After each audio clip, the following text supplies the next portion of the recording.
Hello, everyone, and welcome to Nuuli Forged. Hi, we are a Sorry. 5e D&D homebrew actual play stream. Uh, Hope you are having a glorious evening here.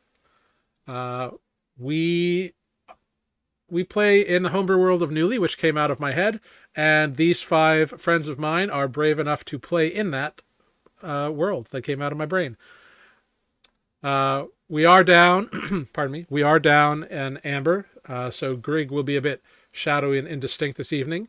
Perhaps later on in the night they will appear, but if not, so be it. Sometimes real life happens.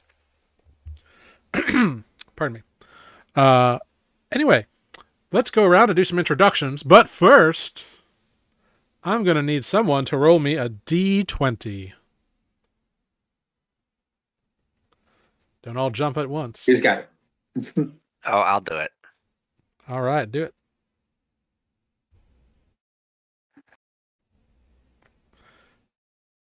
Nine. Nine. Fantastic. Just talked about that. 99. Indeed. And this is an excellent question for you all to answer. For me, the Dungeon Master. Please, everyone, introduce yourself, introduce your character, and tell us, does your character have any phobias? What are they and how intense are they? And how has this phobia impacted their life? So think about the phobias and fears you might have. And we're going to start at the top of the stack with Mike. Not enough time to think. Hi, that's me. I'm Mike. I play Defect, the Arcanaton Barbarian. Phobias. Well, there's some mushy stuff. You don't like you don't like You don't engaging like in that. That's not a phobia.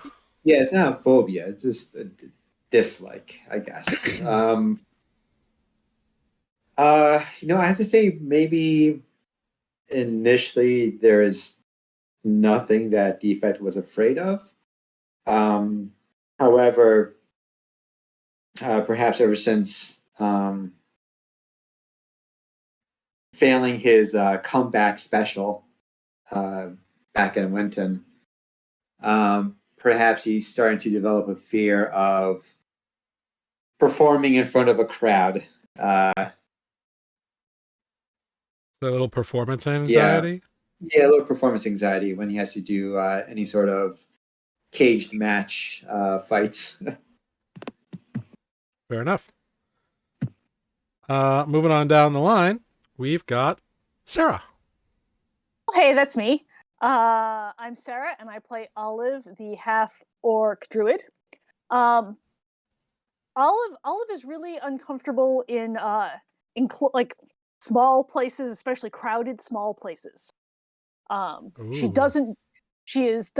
not a fan of cities in general, and like very much in the sense of like being hemmed in by a crowd. She's not into little bit of claustrophobia. a little bit. Agoraphobia? No, Agoraphobia is when you don't want to leave the house. Yeah, no, That's she's me. cool with being outside, but she doesn't like, Yeah, I forget what the fear of crowds is, but like that fear of like being pressed in by others. I get that. Yeah. Times Square phobia. Yeah, like she might be okay. She lived in a cave by herself, so it's not like just like enclosed spaces, because that's okay. But like if there were 20 people in her cave, she would not be down with that. That's why you felt a little awkward at dinner the other game. Yeah. Mm-hmm. All right. Wonderful. Hopping on down to Tanner. Hi, I'm Tanner, playing Nereus, the Azamar sorcerer. And I don't really know if you would have any fears or phobias. At least that ones that have like impacted anything thus far. Yeah. I can't think of anything. Everyone's afraid of something. Yeah, but I just can't think of anything that's like really applicable. Because if you see a spider, you just can't trip the shit out of it. I don't know. Precipitation. Fireball it. That's for other things. So Lots of spiders. Is that it? Spiders? Yeah. No, I'm just saying, like, little fears like that, I don't think necessarily would apply. So I can't really think of anything. All right. We'll have to figure that one out. And bottoming out the stack tonight, we've got Spoot, or Matt, rather. Hi, I'm both. Spoot, also known as Matt. Total Cleric. Also stomped on a phobia. Failure. Is that a phobia? Yeah, fear of failure.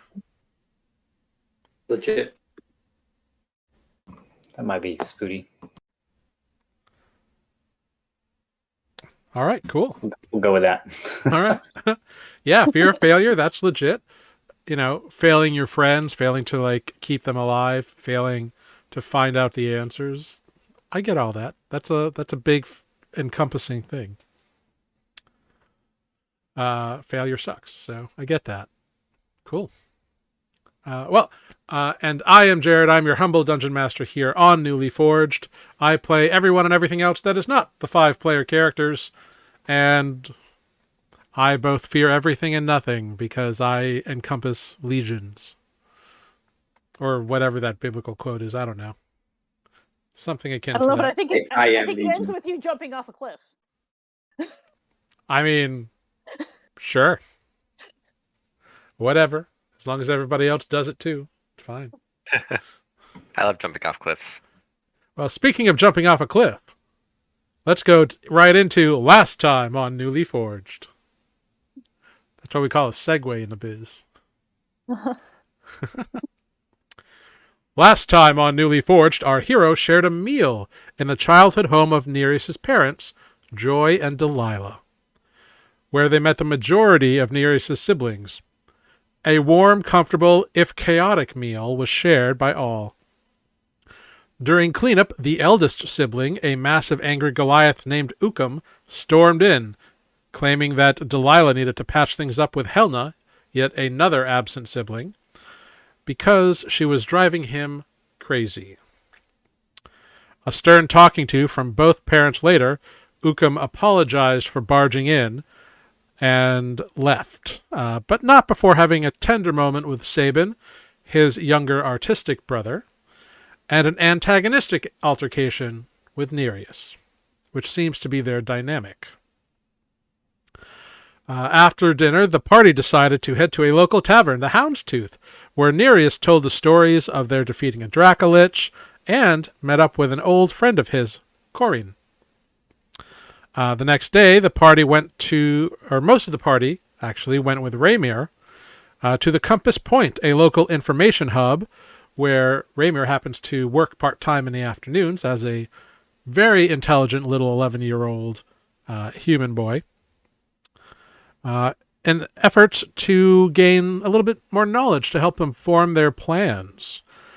They learned that there was sadly no real tangible information about the Outcropping, or any dwarves that may or may not reside there. But Raymir did tell Spoot quite a bit about his studies into Soulmount and an expedition that took place not too long ago. The party also learned that they may accidentally be responsible for a pair of thieves that had been terrorizing Laurenton up until recently. No. Then going off and doing some re-upping of supplies, the group went to a little shop to pick up some magical supplies for various spells and spell components, and left thinking about what their next bit of stuff to do would be. Meanwhile, however, Nereus had slipped away from the group, attempting to overhear some useful gossip or tales around the docks, but didn't hear anything too useful during his time there. However, he decided to wait, and eventually, early in the afternoon, saw a familiar ship on the horizon. And as it came closer, realized that it was indeed one that he had briefly served upon. It was none other than the ship of Captain Crassity Cates. Crassity Cates.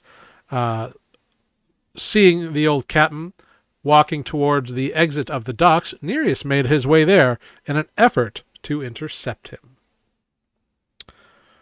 Which that is where we will pick up with our adventure here.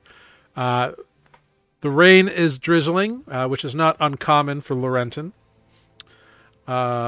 People are pushing around. There's crowds, people going this way, that way.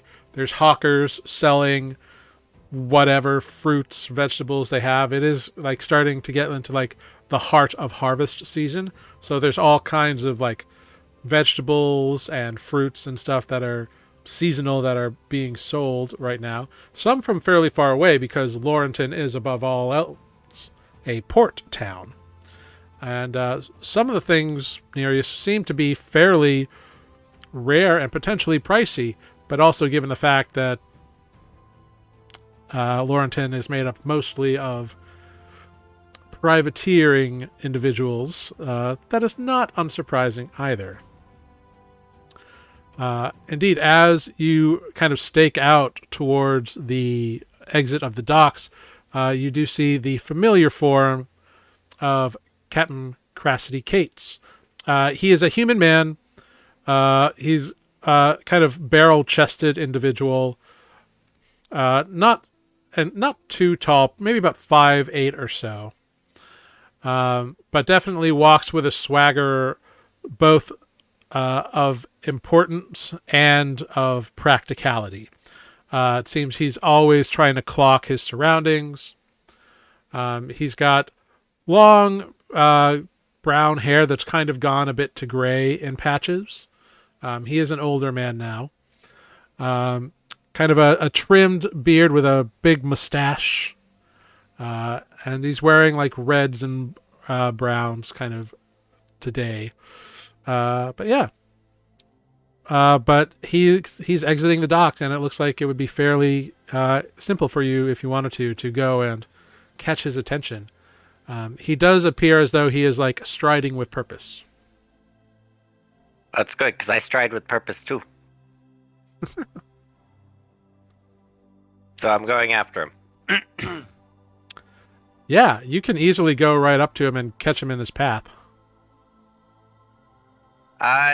Captain. He's like, does my ear deceive me?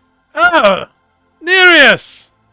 Well, me lad, look at you. Haven't seen you for a while. Ha ha! Good to see you, boy. You back in town? For how long? Have you seen your mums? I have. Good boy. I'm here, I think, just for a brief time. My friends and I are just stopping through before heading up to the Outcropping. Ah, the Outcropping. Ah, not much seafaring doing about there. Just focused in inland work these days, are we? Yeah, we're just looking for some runes. Hold on, I'll break my door. Oh, no. I can still hear you. Excellent. Well, I don't know what sort of runes you'll be after, but best of wishes to you on that one, I'm sure. Surely you've been around and seen the folks and seen various crew members and all that. Did you just get into town or you been here a while?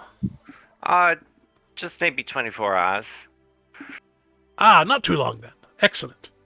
Well, I heard things were going a bit sour with Sapfoot. aye, that old cad Swallop, he's always a pain in the arse, but this time, he caused some trouble in a back alley, which not too unusual, mind you, but then it spilled out into the main thoroughfares, and you know that's a bit of a no-no. So, we had to parry off a few of his things, but according to my sources, he's getting a bit antsy about not being one of the top 5, if you know what I mean. Is there any help that you'd need? Well, certainly, if anything comes up out of the way while you're around, feel free to pop in. I Although, appreciate that. Last time, that got a little too messy for you. I'm a bit more talented now. Well, fair enough. I do have one question. I learned this new spell since I've been away, but do you know of Aye. anybody in this city that would have a teleportation circle? Oh. That's a powerful magic that I'm unfamiliar with. I could be asking around a bit, ask a few of my sources, see if anyone might have it, but not off the top of my head. I don't. Okay. It'd just be a tad bit easier to, pop in every now and then. Oh, aye. If you have that magic in you, I'm sure it would be. But I just also, do you know anything about ruins in the Outcropping? Any old tales? Oh, ruins in the outcropping, eh? I know nobody's seen the dwarves, but we're looking for their old cities or something. We're looking for an artifact. Well, there is one old wives' tale, of course. Mm-hmm. It's not so much about ruins, so much as it is about the dwarven city that was there. How did it go? Oh, it's been a while since I thought of it. Let's see now. Citadel of granite and lime.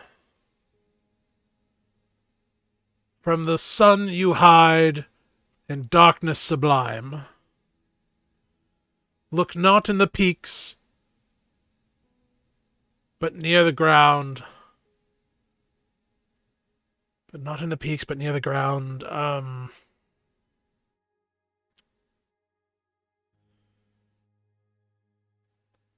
Find a hammer and turn it around. Something like that. Maybe that's not right.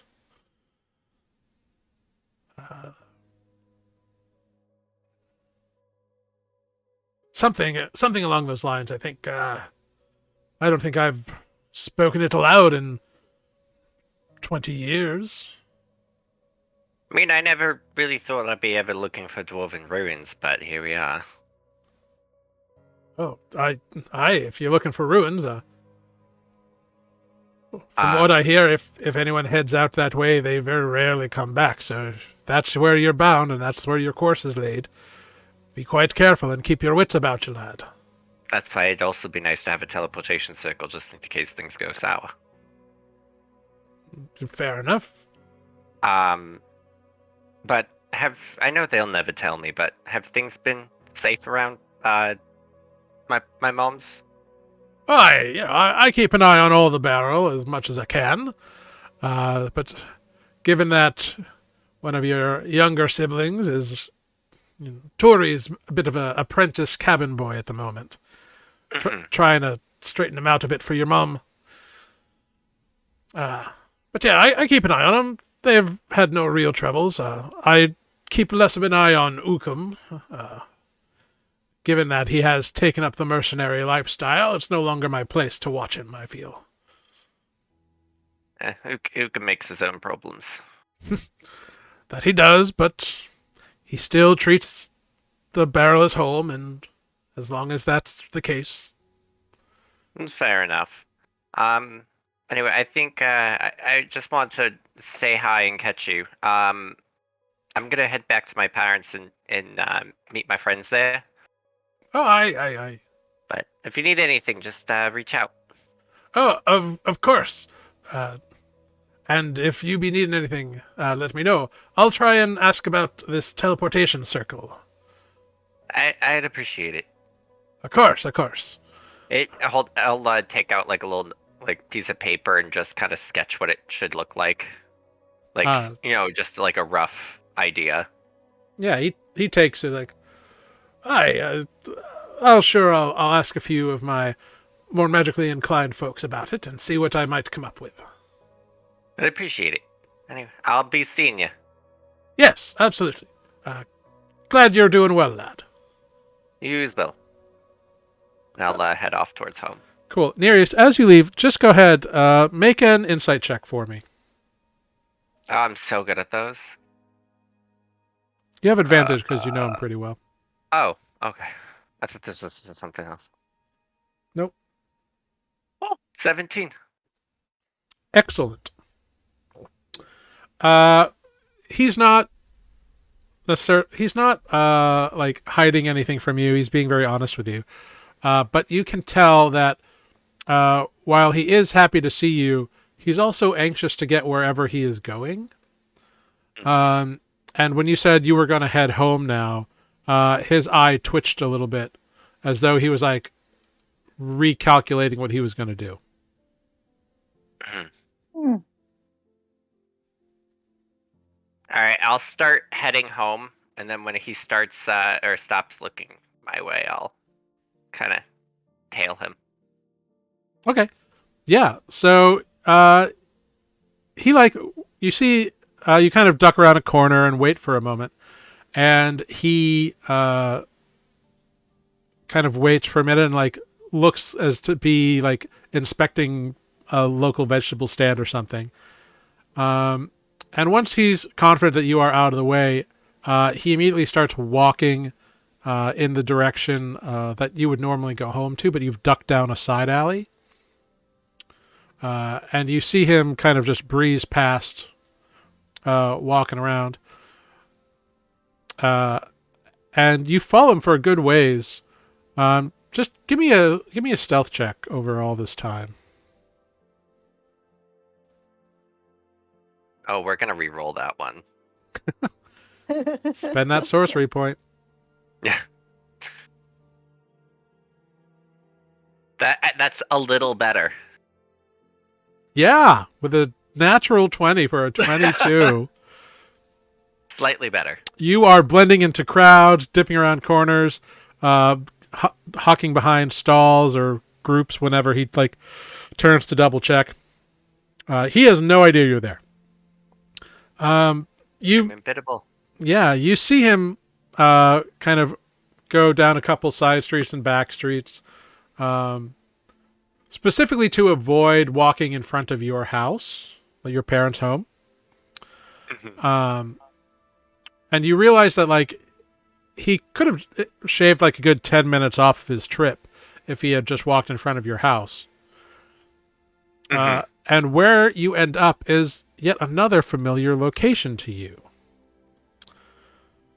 You recognize the home of an old friend of yours, Corin. And because of your stealth, you also notice that like as he's been traveling, when he walked down one of the side streets, he like hood up, like switched his cloak inside out so it would be a different color, hiding himself essentially from prying eyes. But you caught it, and it's in this disguise that he enters Corin's home and closes the door behind him. What spells do I have? Do I have anything for this? Absolutely not. I'm just destruction. Fireball. Yeah. Chain lightning. Is there a window that's like kind of somewhere that I might not get caught as easy? Yeah, To, like, it's be under 10 short? a 2-story building, and Corin lives on the second floor. Her mother also used to live there. Okay. But she told you her mother had passed away the previous winter. Right. So do an investigation or perception check, your choice.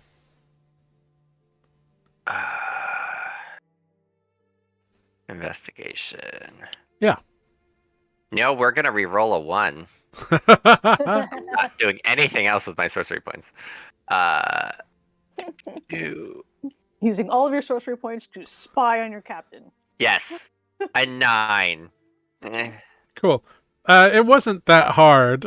You do see kind of underneath her window is like a cart that's got like empty crates on it.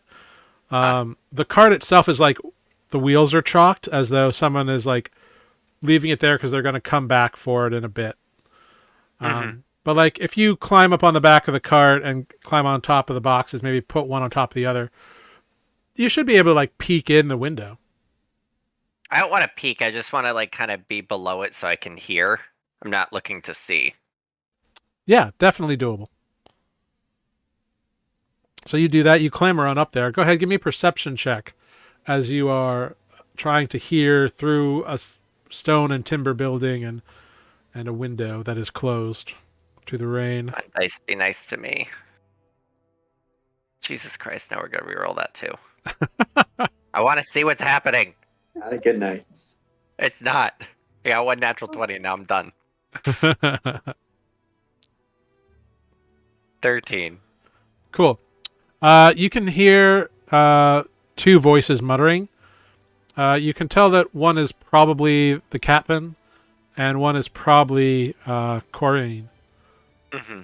But you can't make out too much beyond the two distinct voices. It doesn't sound antagonistic in any way. Okay. I mean, I can't hear anything. You can hear the voices and the timbers, but you can't make out the words. Okay. Like, you're able to identify the sources and how many there are, but you can't get the details. Got you. Oh, wait. Let me see if I could do a thing. What spells do I have? Just check and determine you had nothing that wasn't destructive. No, I have the font manipulator now. I use disintegrate. I don't think you can cast that level of spell yet. It's 6. Is it? Oh. Yeah. Oh. What are you going to disintegrate? I thought it was 7th. Yes. So I can hear better. I mean, that would work. Hold on.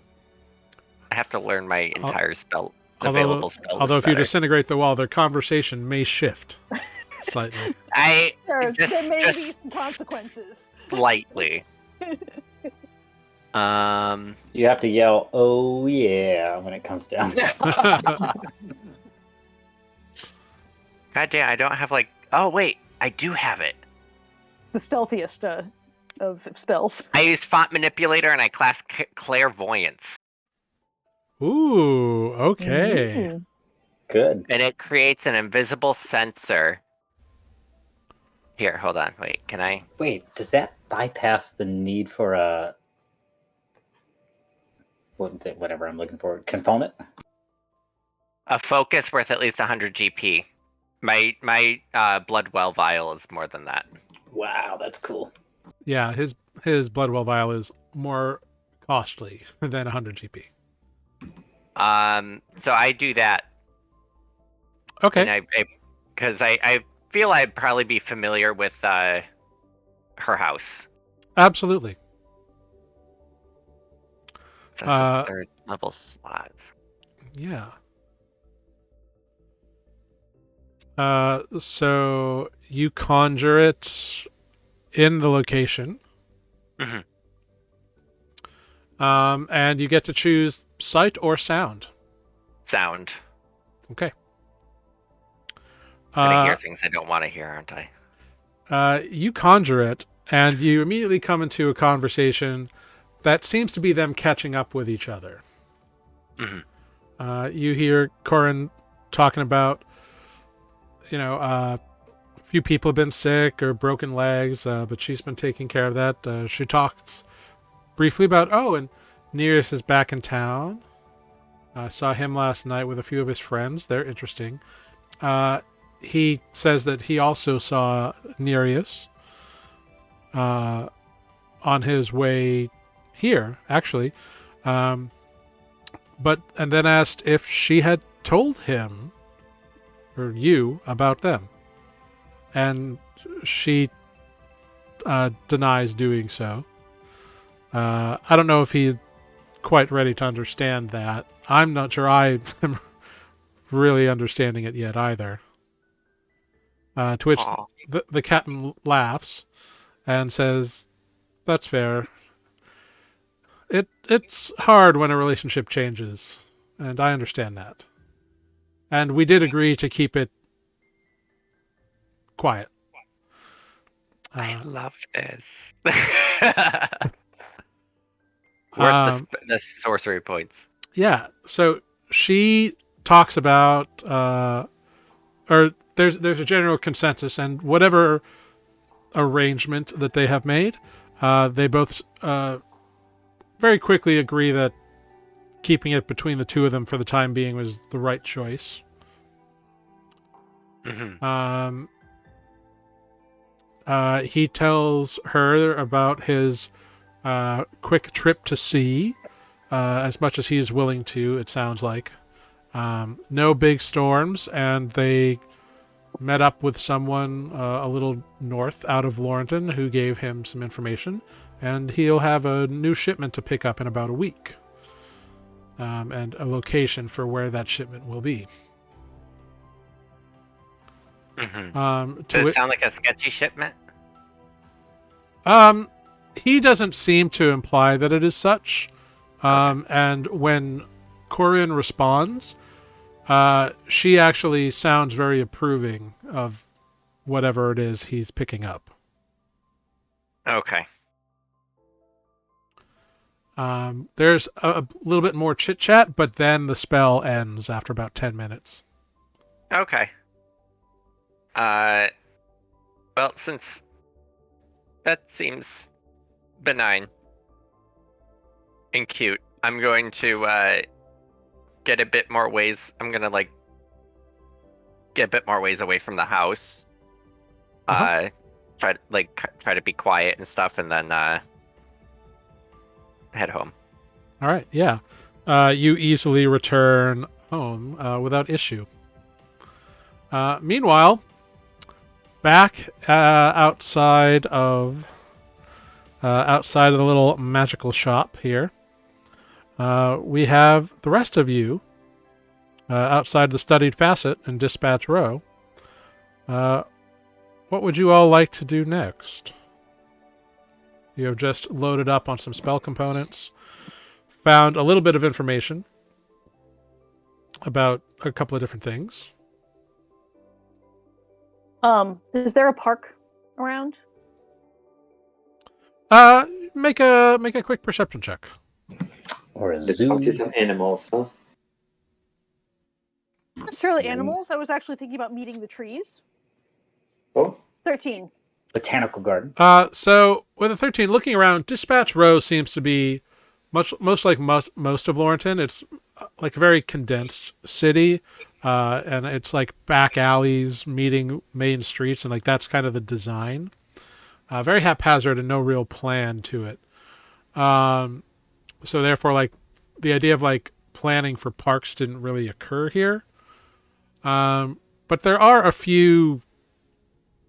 I wouldn't call them parks so much as gardens, that are like small, like maybe the size of like the one down by like Christopher Street outside of Stonewall.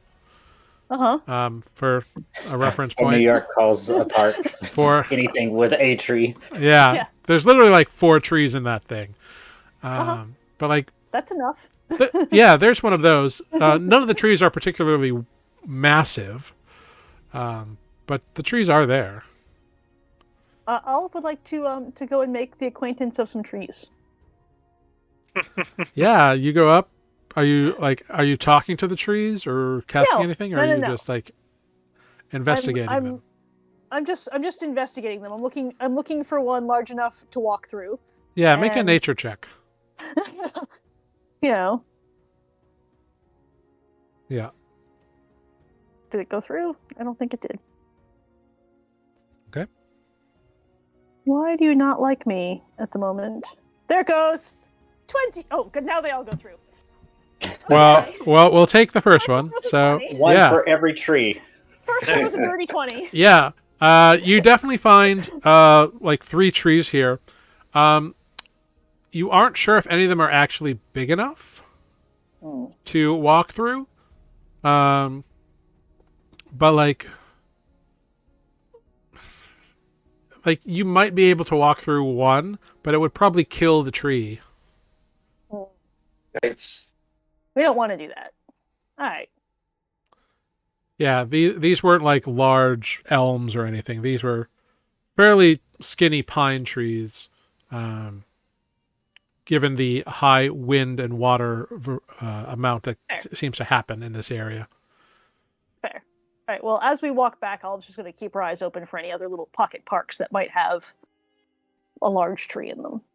Sure. Since it seems like we, might want to come back here. Yeah. Walking the way back, there's. Well, you have plant growth.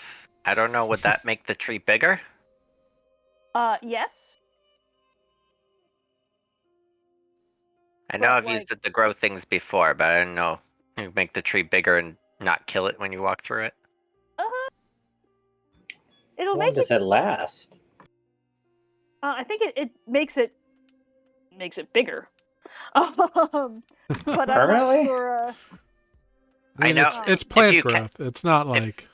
If you cast it Yeah, over doesn't 8 go hours, away. yeah, then it hits all plants within like. Yeah, I they think produce that's more. They produce more food. Oh, you wanted a park, did you? Yeah. It's more like I think what it does is it Right. like makes the plant healthier and like encourages growth.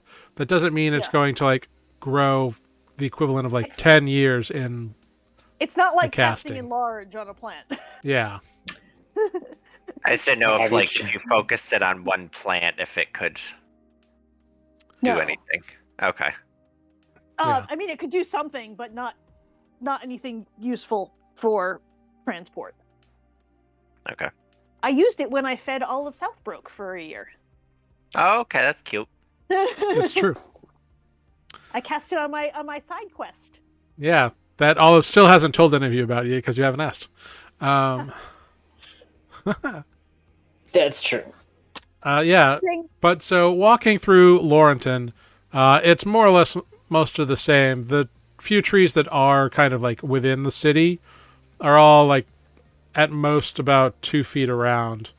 All kind of just piney trees or birch trees, nothing substantial like an oak. Whether or not there used to be such things, who's to say? But not in the current climb. Fair. Spoot Defect, what are you all up to? What are you hoping to accomplish? I'm just kind of following the crowd. Ooh, we're in a port town. Do you know what port towns have a lot of? Wine? Fish. I was about to ask, what time of day is it? What direction is the wind blowing and how fast? What's the chance of rain? It is blowing inland. It is currently drizzling. And it is It's a light rain? It is like it's like a early afternoon because Raimier had to go to work, if you recall. I mean, do we have time for Spook to wander down to the dock and look for a little spot to fish? Talk to an old fisherman? You'll have to be escorted.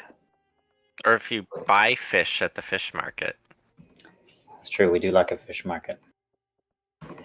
I would gladly pitch this as a potential side quest on the way home. Okay, Spoot wants the to go to way- the fish market. Or the way to Nereus' home? That is where we're staying, right? We did not get a hotel, correct? No, we No. didn't. Yeah, I'll do that if no one's opposed. I think it's the only way I could probably tolerate crowds, Okay. unless it's very crowded at the market, in which case we can just walk on the water. Well, you head on down towards the dock area, kind of asking a few people and backtracking a bit. It's not too hard to find. It's just the main road that you're currently on, and just kind of follow it straight down. You do see the docks kind of spread out, and the docks are like a separate entity.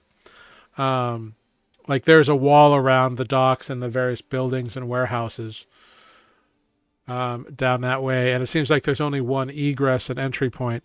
But just outside of that, you do see what is a huge open air market. There are tents and stalls set up with like little canopies.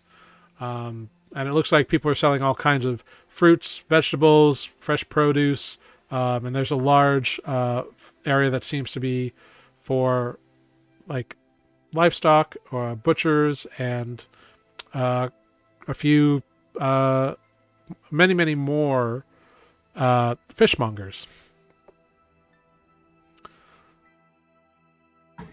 Check out a fishmonger. Yeah, go ahead. Do an investigation check for me, Spoot. See I what gotta you say, find. is it too much to say that maybe Spoot has an eye for fish at this point? Let's find out. Or a nose. Well, that was disappointing. So you head on up to this one stall, and like it's this old man, and it doesn't look like he has too much, but like the couple of fish that he does have look pretty good. And, All right. and yeah, he tells you that he's low today because people have like almost bought him out already, and if you want fish, you better act fast. It's going at a good price. All right, let's do it. How much for that fish in the corner? Yeah, that fish is going to run you 3 copper. Oh, that's so good. Do I have any money left after that last excursion? Greg? I'm sure you have 3 copper. I got 2. I'll have to exchange something. I'll make a silver into copper. How's that? I'll give him a Even silver. Nereus has Cool. 3 copper. You give him a silver and he gives you a fish, and he's like, thanks for the tip. You want another fish? Yes. He puts a second fish on. There you go. Okay. That's close enough, right? Okay. Spoot's not very good at bartering. Yeah, how's the fish? Oof. Someone's buzzing. Who's humming? Sorry, that was my phone at the same time I opened my mic. I was gonna say somebody has their cell phone on their belt pack. Yeah. They're near each other. Yeah. Yeah, so you've got a couple of fish. All right, I'm gonna try one. All right. Here? What? Why not? What am I gonna do? Like, how did he? Did he present it to me like in a box, like to go home with, or is it like wrapped in newspaper?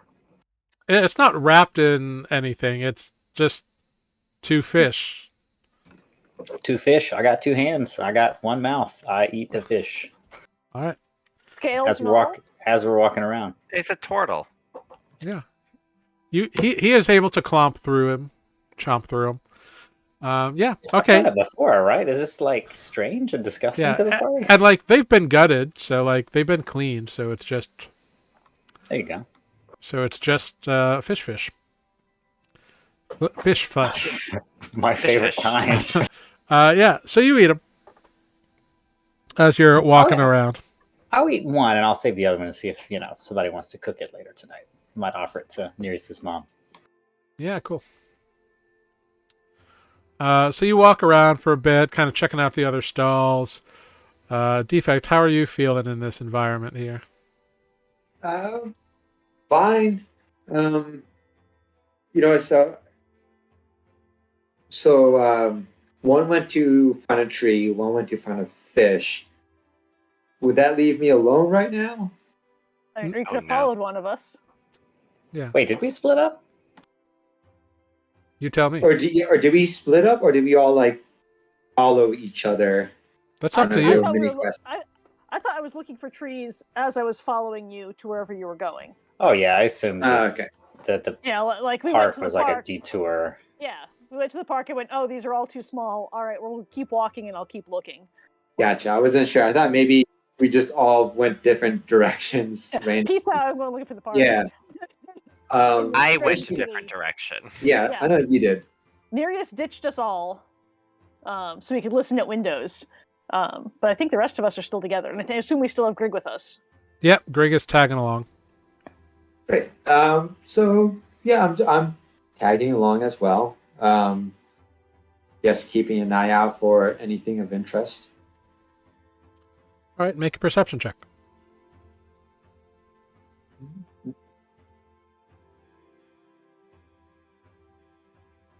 Is the part of the market we in? Or is it all fish? Yeah, at the moment. 14. Cool. Looking around, you notice a few people who are like eyeing individuals, but that's about it. Like people are like clocking certain individuals, but that's about all you really notice. Okay. All right. Well, then that ends my little side quest. Not looking for anything, just tagging along. Okay. So you finish up your fish and your market time, head on back, reunite at Nearest's home. When you get back to the house, Spoot, make a Constitution saving throw for me. Oh, that's not good. No. Those bad fish. Raw fish on the street. 20. All right, yeah. The fish starts to come back up, but you don't vomit. And you realize, oh, you should drink one of your, like, medicinal herb concoctions, because that fish may not have been fresh. Ooh, I'm really upset at that guy now. Free copper, man. He was supposed to make change. Somehow I didn't understand that. You didn't didn't ask him ask. for change. I did. I said I have to make change. But Spoot doesn't like confrontation. Unless Seems like people need can to be k- pushy here. unless I need to kill them, in which case all bets Yeah. are up. So it's easy enough for you to whip up something to like calm your stomach, and avoid any ill effects here. So you won't be I poisoned. should throw the other fish out somewhere in a trash receptacle, or if that is not available, into Soup pot. I don't really know. What do you do with bad fish in a city? If I were in the woods, I'd just throw it in the woods. Feed it to the cats. What do you do with a bad fish? I ask to Into the alley? Oh. Who are you asking? just out loud to the party members around me. These fish are not good, and I'm not going to bring this home to have someone try to cook it. Toss it in the gutter. There's rats and stuff around here. Oh no. It's a port town. Oh, he said toss it. Yeah, There's just rats everywhere. toss it. What did you think they said? I don't even know. There's a possum in the gutter. Yeah. It's a port town. There's rats everywhere. Yeah, but is that littering? It's. Do I see it? Like, are there any perception check? Are there any trash receptacles in the city? Make a perception check. Yeah, how clean does this city look? It's a recycling bin on every corner. 26. With If they're out there, a I'm gonna find 26, you scan for a nice composting trash receptacle, and there is nothing like that. All there's there's trash around. It is not a swept clean sort of city. Glass recycling. There's nothing but glass recycling bins. Yeah. Here, let me But help you with your problem. you do see, Spoot, a bunch of alley cats kind of milling about down an alleyway.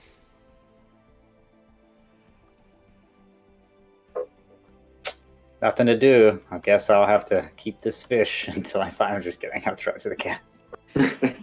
Yeah, the cats go all over it. They just start a Maybe I should cast guidance on them so they can pass their Constitution saving throws. the cats aren't going to be bothered by that.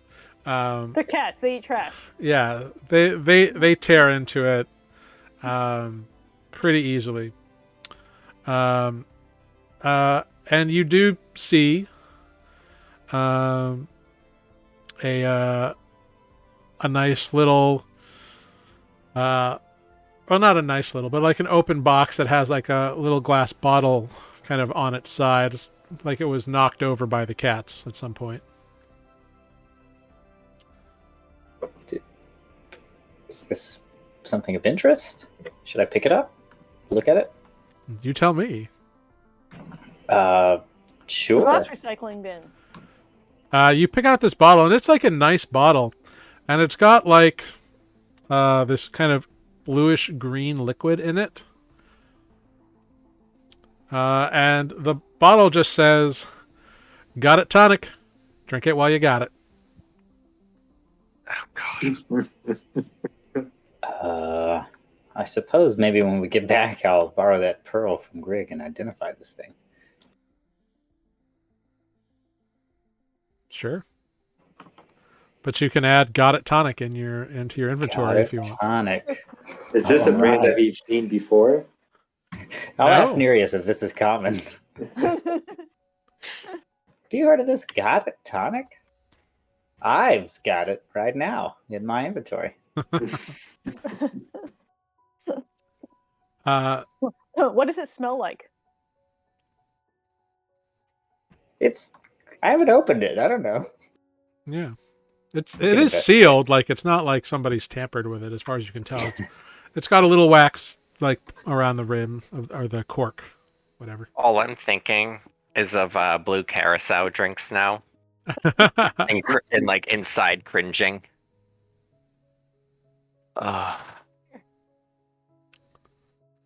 Maybe it has spirulina in it. It's supposed to be good for you. I was thinking it's an adios, motherfucker. But you all reunite at the house. What are you gonna do? I will ask whoever is there where I might find a big tree. If there are, if there's a park that was not obvious or something along those lines. Oh, welcome back. Would I know of any big trees? There's no like real parks in Laurenton. It's not that kind of Biggest. city. Did we saw trees though coming in, right? Some the lime plates have trees, but they're sparse and spindly. They're not like the massive oak trees like they are in the eastern oceans areas. This part of the western continent is pretty sparse. Okay. It's much more akin to like if you've ever been on like Cape Cod, like those beech trees all around there, the like thin pine trees. Okay. They're covered in prickers. Yeah. No, but Right. maybe more towards the outcropping we might find some alpine trees. Yeah, I don't want to go back to the outcropping though. I want to come back here. My old boss is looking for a teleportation circle, or asking around. He's not quite sure, but asking. All right. I'm assuming I'm cooking with Mama Joy again. Yeah, you can totally have been doing that. She's very So- excited to have you. I switch back to Infernal and I start gossiping about what I heard with Captain Kate, but telling her to keep it to herself. She is surprised, and says, well, oh dear. Yeah, she's kind of thrown. Well, I thought he would be a lifelong bachelor after his hearts got broken so long ago. It was a very big deal for him. I mean, I had never heard of him interested in dating. Found it kind of cute though. They were very sweet to each other. Well, that's nice. That's good. It's good to have someone you love around, But no, when he was much younger, he was taken up with actually a young halfling woman. But it ended quite badly. I don't know who it was. I just remember being told that, Captain Cates, he and this halfling woman have been seen on the docks. Apparently there was some sort of kerfuffle and scuffle, and she may have gotten injured. So I think that ended it, and he never wanted to put anyone else through it, I suppose. Well, better not hurt Corinne. Oh, I I'm don't know sure how the to feel captain about wouldn't that. do that. No, but get Corinne in any danger. people tend to leave the doctor alone. Well, if you said that they were trying to like keep it on the hush hush side, then I'm sure everything's going to be okay, you know? Yeah, probably. I just figured you'd like to know. A little bit of interesting news. Oh, it's definitely very interesting. I am sure it will be very interesting. But I won't tell anyone, I promise you, Neary. Thanks, because I kind of snuck around and used magic to find out. You're such a naughty boy. And she like takes a wooden spoon and taps you and like kind of lightly smacks you on the back of your hand. Ow. I didn't miss that. Well, You guys ready for dinner? Yeah. Yeah. I'm a Yeah. little ashamed to say that I wanted to bring a fish to contribute to dinner, but I'm afraid I picked a bad fishmonger at the market. What fishmonger did you speak That's to? okay. It's okay. Would I remember enough about them to just be able to describe Daenerys? Yeah, totally. Oh yeah, this one. You know, the fish. Have I heard of that fishmonger? Yeah. I would say that you have heard that that this matches a description of someone you know of who takes advantage of like out of towners and doesn't like fish all the time and just like he's like a once a week fisherman and then just like doesn't care and just sells stuff until he's out of it. I'll tell that to Man, Spook. that's nasty. Oh, wow. That makes me sad.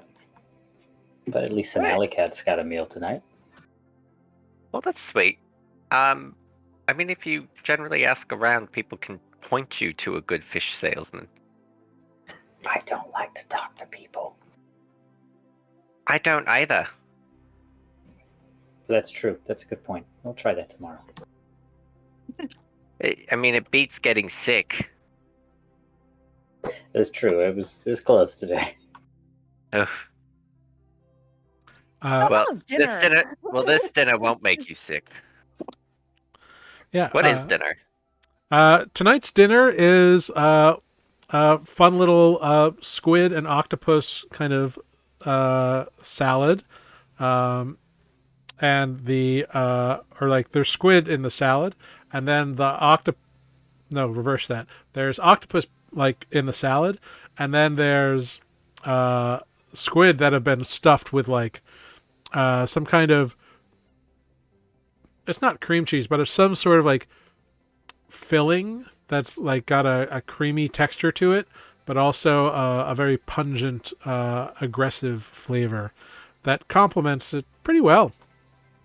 Tentacly goodness. Yeah. We're having fish for dinner. Why did I even bother?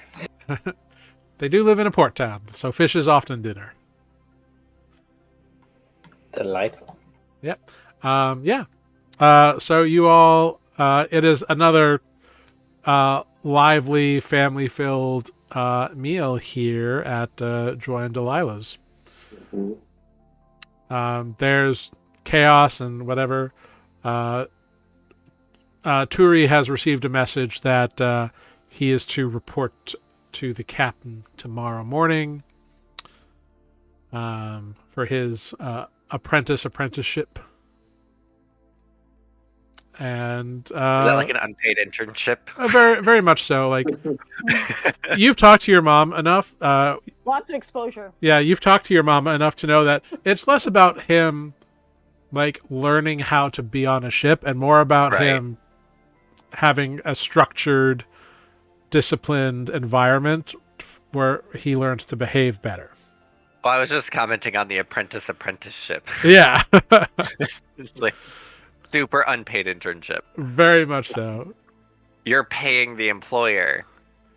It's like an exposure-based internship. Yeah. So much exposure. Yeah. All the exposure you can handle. Yeah. But yeah, dinner goes nicely. Jay has come alone this evening. Colton is apparently dining with his family. And afterwards, Jay begins to just kind of chat with you, Nereus. Like catching up, learning about your life. And he once again suggests that you should check up on some old friends of yours. Particularly Flint. He hasn't been that interested in me. I mean, he's a friend of Mom's. Well, the friends of Mom's because of Helena, because they used to be quite close, but once he became more interested in his gadgetry and forging of things, Helena got less interested. But I think he's always carried a torch for you.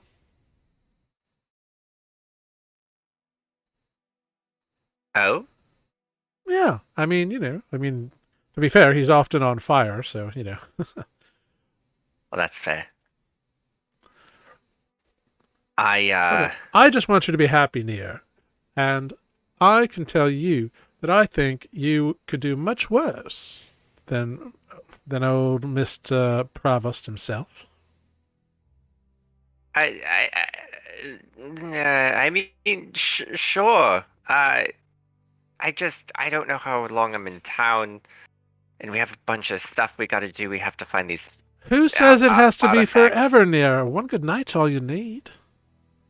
I mean, not from me. I'm too much of a romantic for such things, but I understand that many people go for it. Speaking, how's things with what's his name again? Colton. How's things with Colton? Oh, things are quite nice, actually. He's a true gentleman and quite fit, which I appreciate. I noticed. Yes, he's. I'm not quite sure how he got so fit working in the counting office, but hey, I'm not going to argue it. I'm sure nobody would. Yes. How? No. We met. Well, I mean, we met at work, but we sort of hit it off. I was going through another breakup with Lucinda, and just tired of all of her bullshit again, time after time. No matter how many times we try, we always end up breaking up. So I thought, Colton seems nice. Good for you. And I'm just going to spend the rest of the evening dodging topics. Yeah. Something about your brother Jay is he is a master of conversation, you notice, and he flows with the conversation ever eloquently, but he always somehow manages to bring up Flint again. And that I figure. And that you should go see Flint at some point. But eventually he gets up and gives you a hug, kisses Mom and Mama on the side of the cheek, and says he's going to head over to Colton's for the evening. And he departs. Mom, what do we have to drink around here? Oh, Neri, we don't keep spirits in the house. It's not so good with all these little ones running around. They'll always try to sneak a nip. Okay.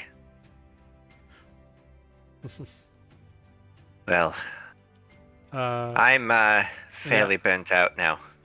I'm just gonna go for a walk and clear my head. I'll be back in a few, you guys. I'm just gonna go for a walk in the rain. All right, Nereus goes for a walk in the rain. So dramatic. It's That's right, yeah. It's just. Yeah, as soon as Nereus goes out in the rain, Delilah looks at you all and he's like, he always does that. You've noticed. He waits for the rain to come first. Wouldn't be surprised if He always liked the rain. What'd you say, Matt? I said I wouldn't be surprised if he called the rain. Stays too sunny. More rain. So, is there anything else we want to do here, guys, or are we going to leave in the morning? Not that we haven't enjoyed your hospitality here. No, of course not. You can Although, stay as much as you like. I do feel perhaps we've had a task presented and we should investigate in the Who morning. wants to fly tomorrow? Wait, just to make sure we're all on the same page. The task being Leaving. Reluctance. Oh, sorry. I think seems like all signs point to Soul Mount? Outcropping. The Outcropping, Oh, sorry. Some Mount is Yeah. back the way we came. That's right, the Outcropping.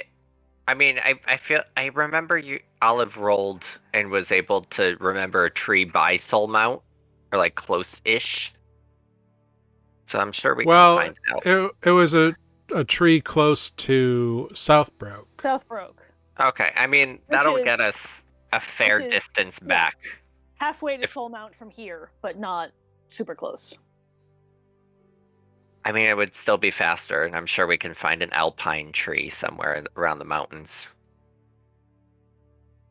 Yes, we can't do anything from here because apparently, you city folk don't grow trees. I'm not here. This is Tanner speaking. remember Please he leave a walked out message. dramatically in the rain. Yes. You just hear things in your head. Nearest is sulking in the rain. I said I'll- clear my head, not sulking.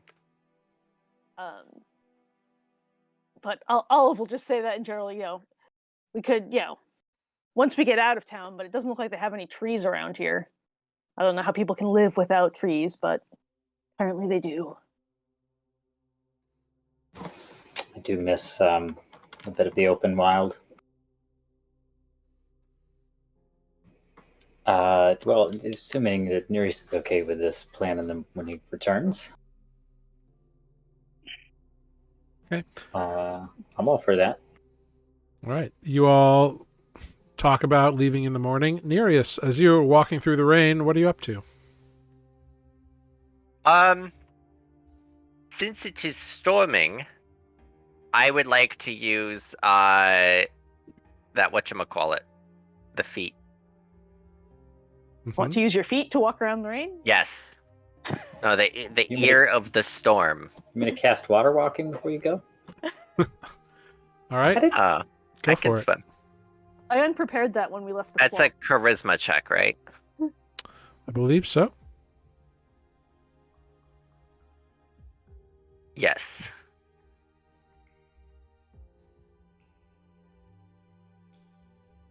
Oh wait. Does it impact if I forgot to do advantage because I'm in a storm? Would it? I mean, you can Would roll again. anything higher than an 18 matter for this? No, not really, because it's either or. Okay. As long as you roll 15 or higher on a straight charisma roll.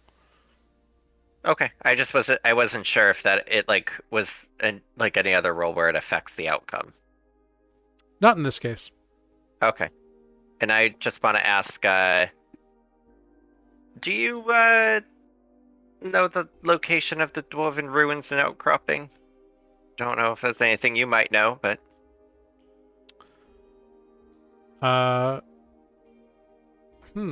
Interesting. I assume a god is old.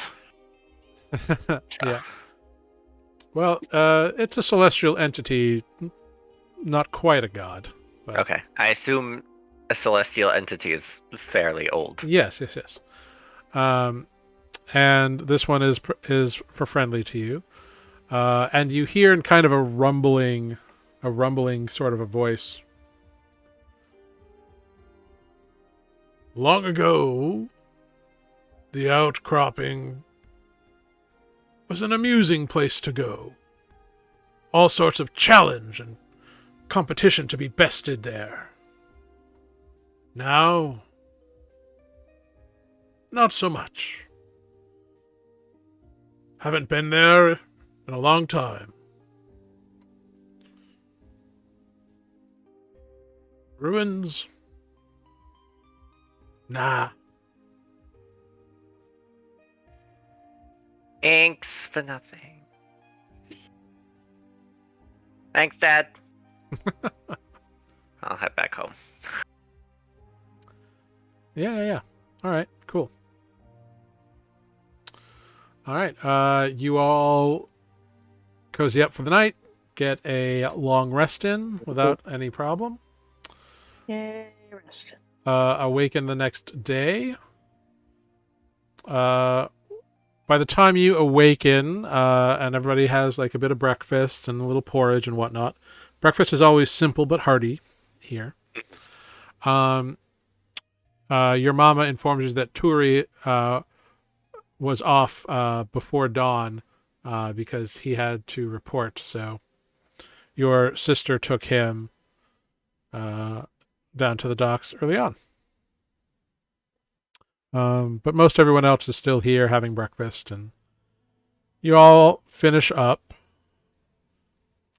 And as you're finishing, Turi returns to Nereus with a little note in his hand and says, "Here, Nereus." Oh, thank you. Okay, I gotta go. Bye. And Bye. he zips out again. Unrolling it, you can see that it is a quick note from Captain Cates, to which he's responded to you. Says, it's a pretty short message. It just says, salt foam might help. Does that sound familiar? Yeah, you know who Captain Greenbeard Salt Foam is. Okay. Guys, I do have a lead on a teleportation circle here in the city, possibly. I'll be back. If you guys, I don't know. Mama, can you help them load up on just little travel supplies? Oh, of course, dear. Whatever they need. Come on, let's get you all sorted out, and we'll make sure everything's good to go. Oh, it's so sad that you're leaving, Neri, but well, I'll get something put together. Come on. Well, if there's a teleportation circle here, I'll be able to pop over every now and then. Oh, wouldn't that be lovely? Wouldn't that be lovely, Delilah? Yeah. Oh, it's okay. Well, you go. Be careful. Have fun. And I'll get everything sorted out with your friends here. And she kind of bustles away. Gonna head on over quickly to Salt Foam. Yeah, you head on over. You know that Captain Greenbeard Salt Foam runs. He's the captain of Dispatch Row. Mm-hmm. You know where his main kind of inland base of operation is, the quote-unquote hideout. Although it's not really a hideout, it's more just like a base. And like many of the captains in town, it's a tavern. Alright, I head in. Yeah, a few people look you up and down. One of them looks at you and says, well, hey there now, son. I see you looking like you come back from downtown now. One could say that. Yeah, you're from the Barrow District, yeah, Captain Cates, yeah? Yeah. All right, well, that's okay. We're not angry at Captain Cates here, are we, boys? Big like, no. Now, what you doing in a place like this nowadays, son? I was informed that maybe you can help me with that circle of teleportation. I don't know what that is. Maybe you should talk to the captain. Oh, that was the captain. No, this is just a dude. Okay. Where's the captain? Captain's up in his office. We'll go get him for you. We'll get you down there, yeah. Okay, I appreciate it. Yeah, of course. Yeah, you just sit right down now. And he kind of goes on up.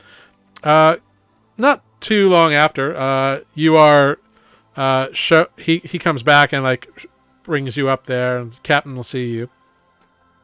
So you're brought up to the second floor and shown into a little office.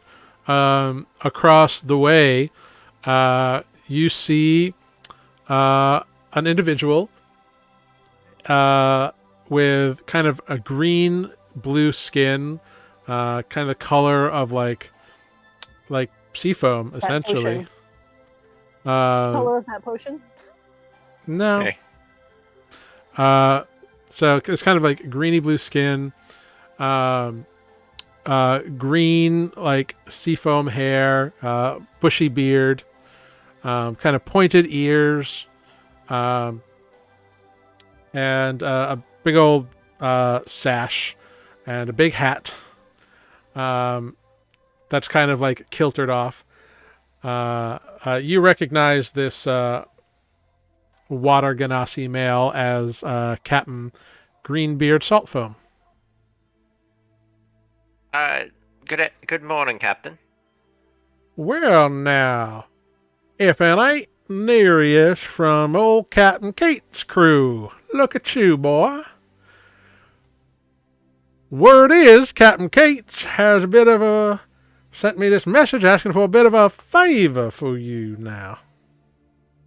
I didn't know they were asking for a favor, but I suppose Well, so. asking if I might know something about something that you might be interested in.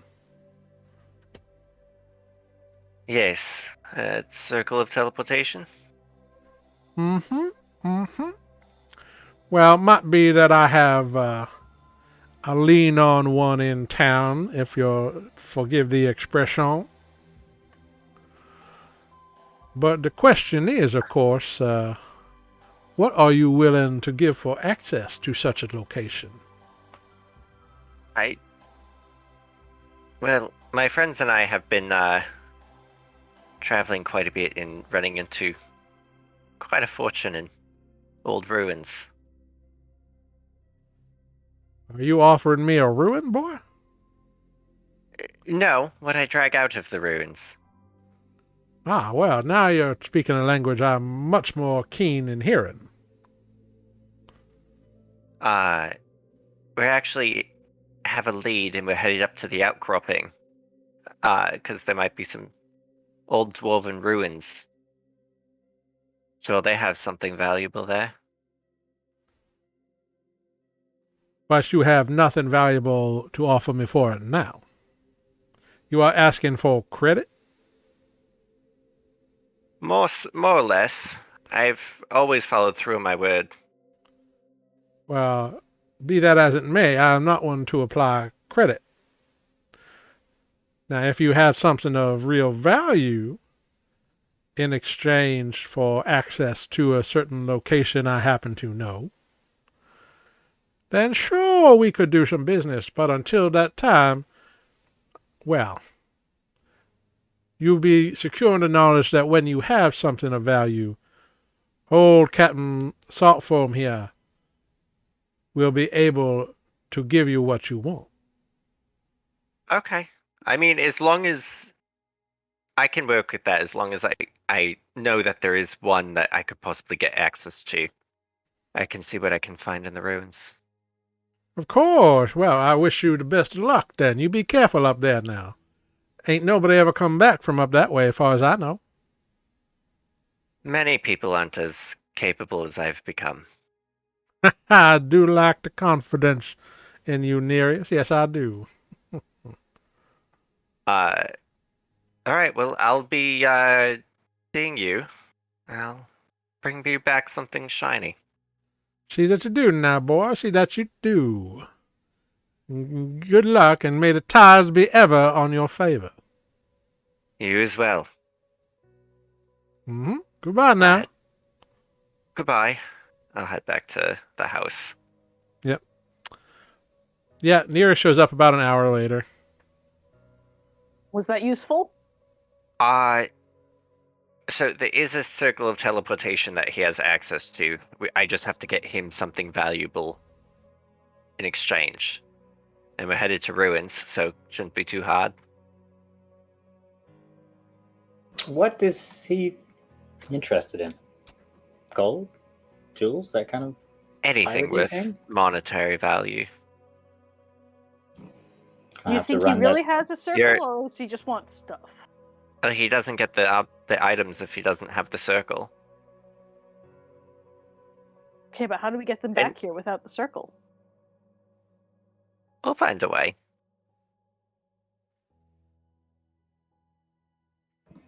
Don't know of any temples in this city that might be important to Farlane by any chance, do you? That could be a way. We actually have a family friend that worships Farlane. Do you now? He just Yeah. told you now. Well, he normally comes over for dinner, but didn't show up. Hold on, I'm looking at my notes. Sounds like a bad sign. His name's Sterland. Well, often, not like always. Like it's not a I haven't seen him guarantee in that he years. shows up. He often shows up for dinner. His name's Sterland. Mom, do you know where Sterland is normally? This time of day, he'd probably be at work at the docks. But if you want to make a trip quick to the docks, we can go see if there's any sort of temple. Oh, that'd be great. Wish I Would thought a of sh- it yesterday I when mean, I was if wasting there's them. no temple, would a shrine work? I think so. Place of worship, no? Yeah. Something that's dedicated or strongly linked in some way to Farlane. Okay. Let's head there quick. I can get you down to the docks. Do you guys want to come too? Yeah. Sure. All right, yeah, you And quickly then I make it promise down to the Olive will docks. be getting out of the city promptly. Yep. Promises. You head on down to the docks. You get to the main entryway, and you're stopped and asked what your business is. We're here to see Sterland. I just need to speak with him quickly.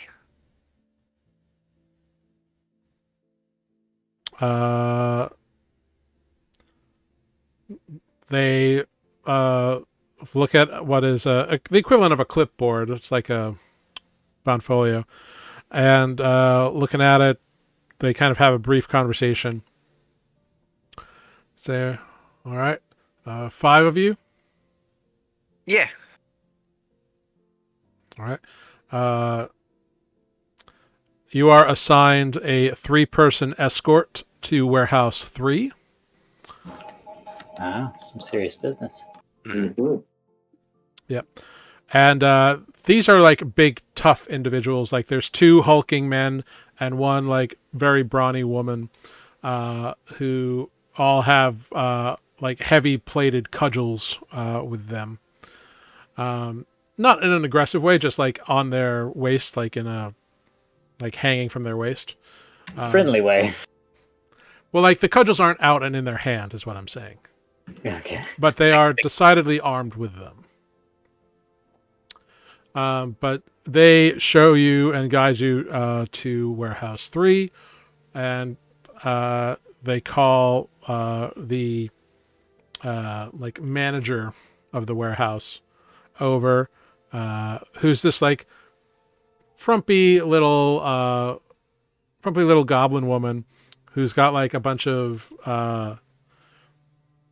like layers of clothes on, like what was like a slightly larger cloak on top of another cloak, and none of it fits well, and her hair is like a little frazzled and spiky, but she seems to be like exceptionally like aware and smart and on the ball with like recognizing things, and probably a very organized individual despite the disheveled appearance. But she gives a whistle and calls over a name, or calls out a name, Fossaway. And what you all see is this massively tall, like 6'7" human, just like set down two very large crates that he was carrying, just like, and begin walking in your direction. You see like long flowing red locks, like of like wavy red hair, very very like romance cover novel kind of a vibe. It's Fabio. Yeah, big open like muslin shirt, with a patch of like red chest hair, like against a like a paler skin. And he like walks over, and as soon as he like clocks Nereus, a big smile appears on his face. It's good to see you. Ah, This guy you thought it was Nereus! Philip? Look at you, Nereus! Oh, it's so good to see you. And these must be friends of yours. The three guards that you were coming with have like stepped away to allow you to have your conversation, but they have not left the immediate vicinity. Just so you're aware. Oh, look at you now. Oh. And he like comes in and gives you a big hug. Oh, it's stronger than I remember. Oh, sorry, I didn't mean to It's you know, lifting boxes all day. So, we're just stopping in town to get a few things, but my friend here, I turned to Spoot. He's also a follower of Farlane. Oh, you walk the path of the Horizon Walker. I try every day. Well, that's the best way to do it, isn't it? I'm a little shocked to find that there's someone else. I thought it was a bit. No, I get some days where I think I'm the only one. Well, you know, it is a bit niche, but you know, I have a penchant for collecting tales of far off lands and all sorts of things from people like that. So, I hope to write a book one day, and then maybe even like travel and sell copies or something like that. I don't know. I don't know how selling a book would work, but I think Well, it'd be a that's- lot of fun. That's pretty exciting. I mean, if you ever figure that out, you have to let me know. I've thought of the same thing. It's really fascinating. Yes, I mean, I'm not. I don't actually travel too much, so I do my traveling in story form and listen to tales that are told and kind of write them down from other folks and that sort of thing. You're down on the docks. Do you not travel by sea? Well, I'm a dock worker, but I'm not a Oh. shipwright or anything. I'm not a crew member, as they say. In fact, being a dock worker, we were especially forbidden from being part of a crew. Oh, interesting. Well, that way it makes sure that the docks don't become a bit of a brawler's tavern. Also, that's why the guards and escorts are here. And every ship captain is treated equitably and neutrally, and so no one's favored over the other. And there's a very strict procedure for the docks. The dockmaster is very strict on the matter. So. You had a lot of problems with this before, huh? Oh, yes. Before the dockmaster took over about 10 years ago, it was rife with brawls and conflicts, and now it's not. Well, Probably the safest part in the city. Oh, yes, definitely. Have you seen your parents then, Nereus? Yeah, we were just staying there. Oh, good. But I was heading gonna stop by, but I was a little distracted.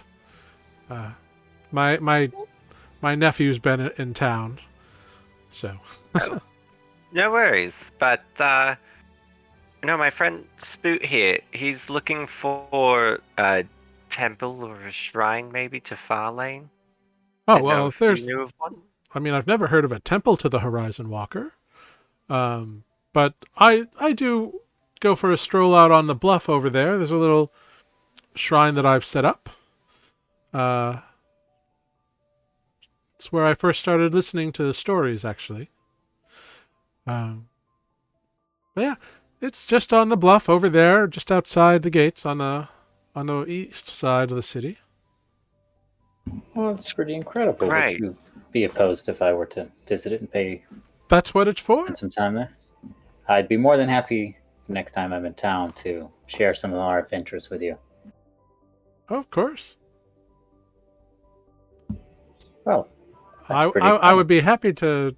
I would be happy to receive whatever tales you might tell. Well, there's plenty, and I'm sure each one of us has a flavorful and colorful version of each one. Oh, Greg is the best storyteller of the group. Oh, well, that's good This to is know. true. They're not feeling so they're, well today. Got a little bit of a sore throat. I Yeah, think they've lost their voice. yeah. In the rain, they developed a bit of a cough. Spot of laryngitis. It's Yeah. terrible. Too Oh, many well, bad fish. you'll get used to the rain, I'm sure. It just rains here most of the time. Yeah, we're leaving. Well, more's the pity, I guess. So you're just quick in and out, huh, Nereus? Yeah, we just wanted to stop through. I mean, I plan on coming back soon, but Oh, that's yeah, we good. just I'd love on a bit to of a. catch up. Of course, we're just on a bit of a time crunch with acquiring an artifact. Oh, sounds important. It's been fun, Very important. taking us all over the place, but We're saving So- the world. make sure to stop by the house. Yeah, of course. Yeah. But thank you, I appreciate it. Also, yeah. So the did I even introduce the rest? This is Defect. This is Olive, and that's Greg, the silent one. Oh, well, it's a pleasure to meet you all. Sterling Fossaway. Thank you so much, Sterling. It was a pleasure to meet you. Thank you for letting Pleasure to me meet you. check out your shrine, and I'll certainly trade some stories on our return. Sounds like a good deal. Walk the path pleasantly, I guess. I say something equally eloquent and Farlane speak. Nothing comes to mind right now, like it normally does. he just smiles. Well, right. I should get back to work before Carla here gets on me. Of course. It was good to see you, and I'll give him like a quick hug. Yeah, he returns the hug, not as pressure as the first time, but it lingers for a moment. Yeah. All right. Well, Inside check. Make an insight check. well, enjoy work, and we'll see you soon. All right. Have a safe travels. Hope to see you soon. Of course. As you all walk away, Spoot, having just gauged that interaction between Nereus and Sterland, you definitely picked up a vibe that Sterland likes Nereus a lot. Everybody here likes Nereus. In a Very way charismatic. in a way that could potentially be more than a friend, but like Sterland was trepidatious about like crossing that kind of a line. Sterland appears a little bit older, but not like his not like Mama Joy's age or anything, just a couple years older.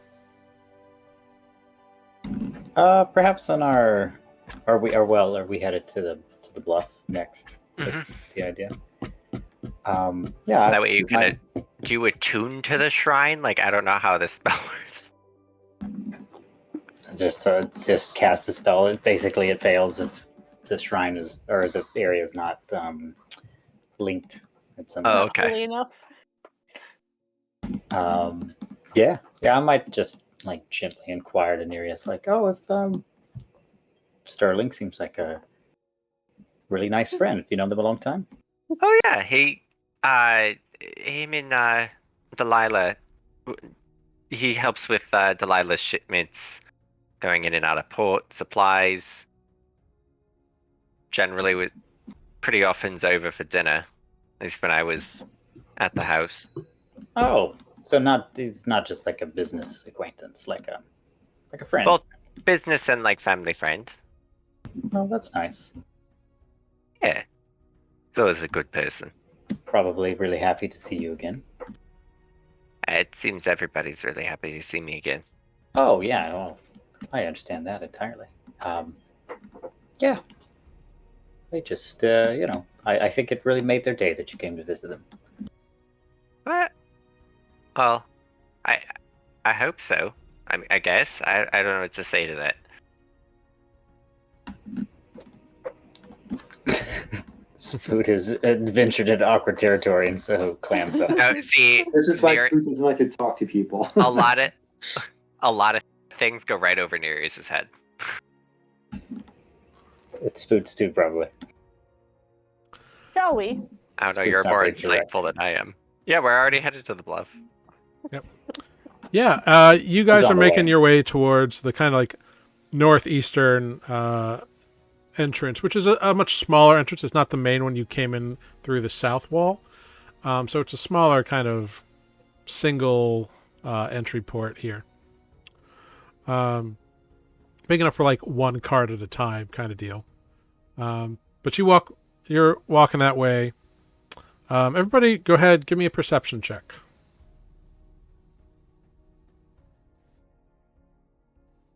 Nah. Nope. 17. Yes, Defect and Spoot. As you're all walking out, you two clock a very large, hulking figure in the shadows, just kind of watching your group leave. Would I have noticed that Defect noticed? Yeah, sure. Did you see that? Did see that. See what? Is it a tree? Mm-mm. It's large, No. though, An Yeah. awakened shrub. bigger than the trees in town. Greg immediately starts running. Greg goes inside the bag of holding. Creates some kind of weird. Greg is running for the exit door, trying to and screaming, "No shrubs!" and just booking it. All right. Well, Grig will come to their senses. Did you guys see something?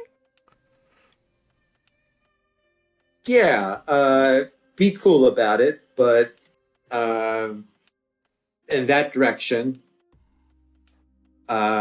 big guy watching us. Don't all look at once. Yeah. Just be super. I like quiet back about it. bend and look at them. No, I'm just kidding. Somersault. Hold on 1 second, and I like squat down to like pretend to fix my shoe, and look behind me. There's no one there. Y'all are seeing some things. Or you're paranoid about this town. There's Yeah, nobody I mean- there. Do you know anyone rather large in this town that might be interested in your whereabouts, Nereus? And by Yeah. large, I mean like roughly Defect size. Like his brother? I Yeah, mean, your brother is quite Ukum wouldn't. large. I don't think Ukum would follow me out of the city. He doesn't care for me that much. No. Okay, well, we'll just try to keep an eye out, I guess, on our way back. If we Well, I come mean- back. Yeah, if we pass back through this way, right? I'm assuming the bluff isn't necessarily on the way to. Well, it's out the kind of eastern gate, which is the rough direction of the outcropping. Well, maybe it is. But yeah, Do we see the outcropping? Or not the outcropping, the bluff. yeah. Once you get through the gates, it's probably like a 20-minute walk. It's not far. It's fairly close, and it's just a short little bluff, a little bit taller than like the walls, maybe like a 10-foot rise, but it gives a nice view of like the harbor and the city. And going on up over there, Spoot, there's just a like 2 foot, or not even 2 foot, maybe like a 1.5 foot tall wooden statue of like a old fisherman with a fishing pole across his back and a walking stick. And it's just like hood up, like the face is either not carved or is worn away, and a long beard, and bare feet underneath the cloak. Bare feet. Yep. This is you recognize this as a common depiction of the Horizon Walker. Yeah, sometimes he has lizard feet. It just depends on, culture. So does this work? Is this what you were looking for? I know it's not a temple, but... Oh, that's all right. The temples, like Sterling said, aren't really Farlane's thing. I think this should work. Do you mind if I just have a few moments? Sure. I think Spoot, take a moment. Take in the location, say a little prayer perhaps, and then would I feel any sort of connection? Oh, yeah. Sort of like right away. You definitely feel that this is a strong sight, and it comes to your mind, Spoot, as you sit here for a moment looking out over the view of the bluff, that if you turn in the direction of that the wooden statue is looking, then you look out over the bluff itself down to the waters and everything, and you realize that, at sunset you would get a great view of the horizon here. Oh, Sterling. Mushy. Well done. Is this going to work? And Spoot will cast a word of recall. On inside the location, I don't know, within the shrine's location, I suppose, perhaps with a hand on it. All right. So you cast this spell, and by expending the spell slot, you feel a tether bind you to this location. You're pretty sure it worked. Well, we'll have to find out when it's time to return. Winks at Olive. All right, are we good to fly? Oh, I guess so. You ready? Yeah. I got something new I want to try, guys. As you all turn to each other, out of the corner of your eyes, all of you see a flash and a flutter of green, and you all turn and see a figure in a green hooded cloak standing there. Brings down their hood, long, impossibly long ears that kind of curve back around the head, cascading kind of rainbow colored hair. Looks to you. Sorry it's been a while, but I've been busy. Things are crazy right now. And you recognize the form of an entity identified to you as Meridian. I was going to say, it's the sandwich dude. And that's where we're going to take a quick little bio break here. Perfect timing. Yeah. So thank you all for hanging with us this much. Thank you, I've got it. We're going to take a quick little bio break, and then we'll be right back in about 5 minutes. Thank you all very much, and we'll see you shortly.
Hello, everyone. We are back with Nuuli Forged.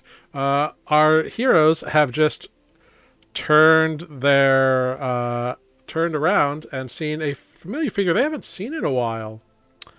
It is a figure that has identified themselves as Meridian to our friends in the past here. Once again, very sharp angular features on this individual, long kind of rainbow streaked hair, which is a new addition. But a glint in the eye that is both playful and terrifying in a way. Playful and terrifying. Yeah. You've been following us.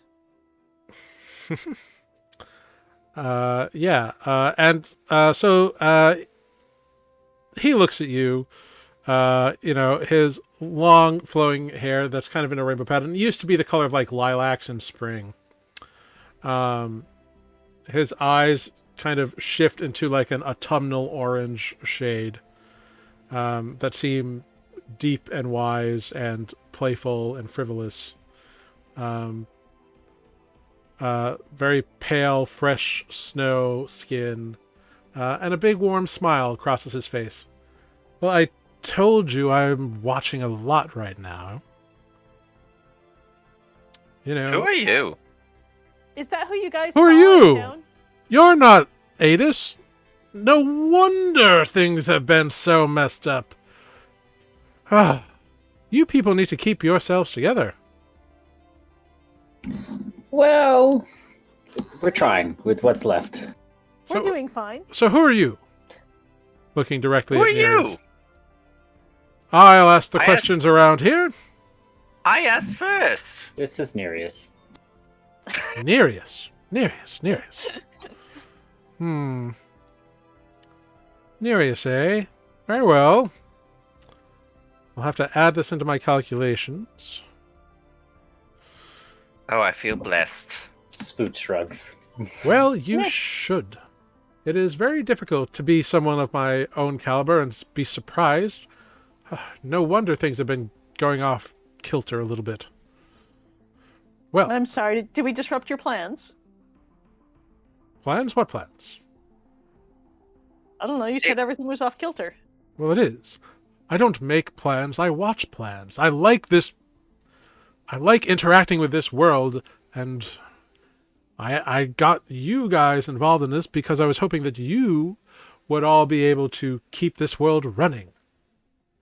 We're doing our best. And you get rid of Adis, who was a solid, stalwart, reliable individual. Just Hey! at home. And now you've got this other guy. No offense, of course, but I just don't know you. I know nothing about you. I mean, it's And not I like don't we know killed you, them and you're insulting me. I'm not insulting you. I'm just stating a fact. You are an unknown quantity. You're an unknown vector. And you're an unknown vector.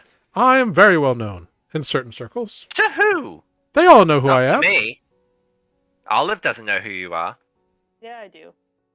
See? Oh, you do? I told Oh, you. you said you didn't meet him. No, I just wasn't there for I the forgot. sandwiches. Oh, okay. We've seen him a couple times. Olive's like, yeah, where you been? It's not like we killed Adis off. We just left him at home for a bit. He's Well- playing house. Well, okay, fine. Well, all right. Well, I guess I should sit down and have a little chat with you all. And he kind of makes a motion, and some of the grass and brambles up here kind of grow into a little throne for him, and he just sits down on it very comfortably. Now, it's been a while since I've seen you, right? It is different time for here now, yes? Yes, it's been a while. So when last we met, I believe I made some mention of some things that you should look out for? Yeah, possibly. Yes. We've been a bit distracted. Very distracted. Now, you remember I told you about this lurking shadow overcoming the world? Yeah. Yes. Yeah. How's that going? We have maybe learned some things on that. Really? I would be delighted to know what you believe you have uncovered. Spoot will tell him what he believes he has uncovered. If we're Uh, talking about things what are you telling him? about the Ibn Shade and the things Okay. I've learned and my little side quest. Yeah, he kind of strokes his bare, like, elongated chin the entire time, keeping his eyes like deadlocked on you, Spoot, and from nowhere produces a teacup that is like steaming and like slowly sips as he listens. And like he then like puts the teacup in his sleeve and like acts like it was never there. When you're done, very interesting.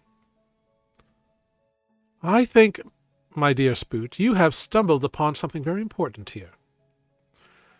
These fantastical scrawlings that you recount, these different handwritings, all saying a combined message.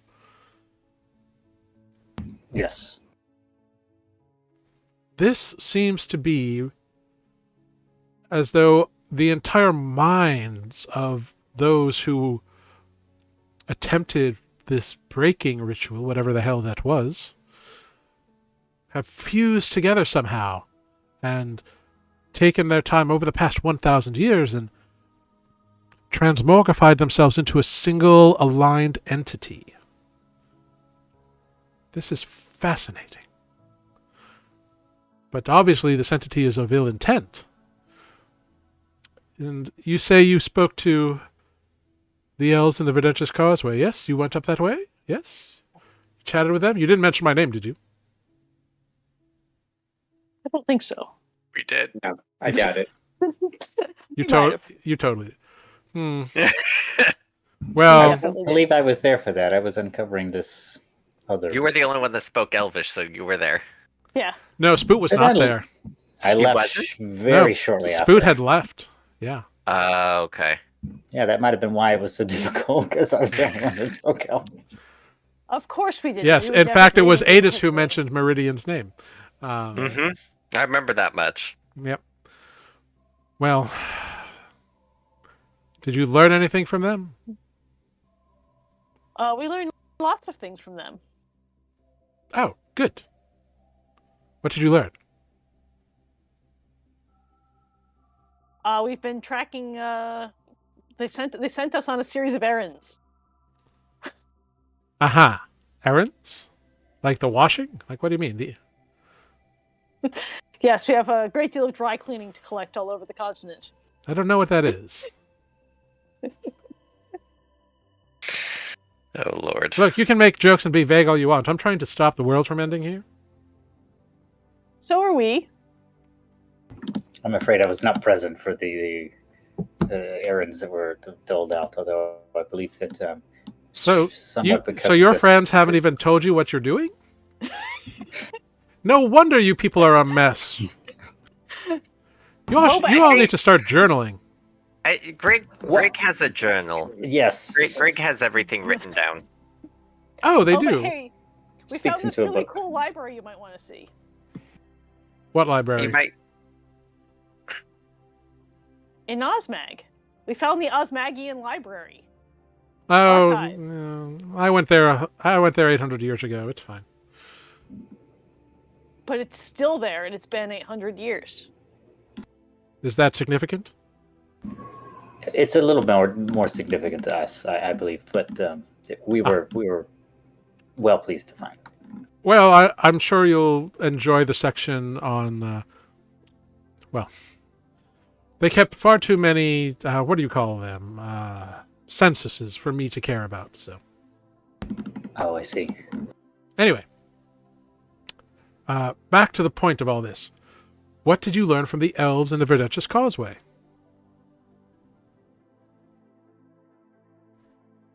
I didn't learn anything. So this Got was to us before first. you joined up. Okay, fair enough. I just know we're Yeah. supposed to be looking for these shard items. I'm wearing one on my head. Yes, I think Yes. Scoot will fill in from what they've learned about. We've given some information on a few areas that are known to have contained shards, of which we've already visited Osmag. Several. And yeah, I'll name the places we have gone and the places left that we think they are. So we've been to the Embering Elms, we've been to Barteria, and we've been to Osmag, and we've been to Winton. Interesting. It's been quite the trek. Huh. Actually looking for that What? pinned message. Which ones? And obviously you've acquired a couple. Like I see the null amulet around Defect's neck. I see the crown of forgotten Imperials upon Nereus's brow here. I got this cool belt. Boot has the thing. I've The got the thing. thing. The pulse. Pulse. I'm unfamiliar with Pulse. It was a friend of theirs created it. Ah, so it is a new shard-touched item. Fascinating. Oh yeah, this shard was formerly in a vampire's tongue. It was less useful to Really? us attached to the vampire. How terrifyingly, fascinatingly disgusting. I love it. Yeah, it was really less useful to us in the vampire's mouth, so we got someone to make something a little more portable. Wise. Now, And lost the vampire. this belt is also unknown to me, but seems to contain the Surge Shard fragment. Now, I'm curious. You say... do you tell him what other things the supposed, like, Ibn people have?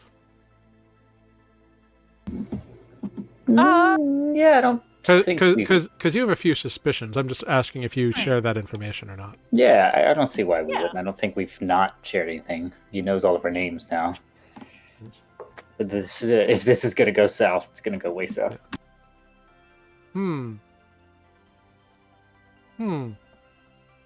Yeah, somebody's got the thing from the Embering Elms. And that contained a fragment of the... Which It was shard? a purple, I think you guys said. It was a bow and it had a purple shard. Yeah. That's the With a different It was a null null shard. shard. It was another null shard. The Null Shard, yes. And you say that he stole this staff from... No... Pardon me. This... Oh, God.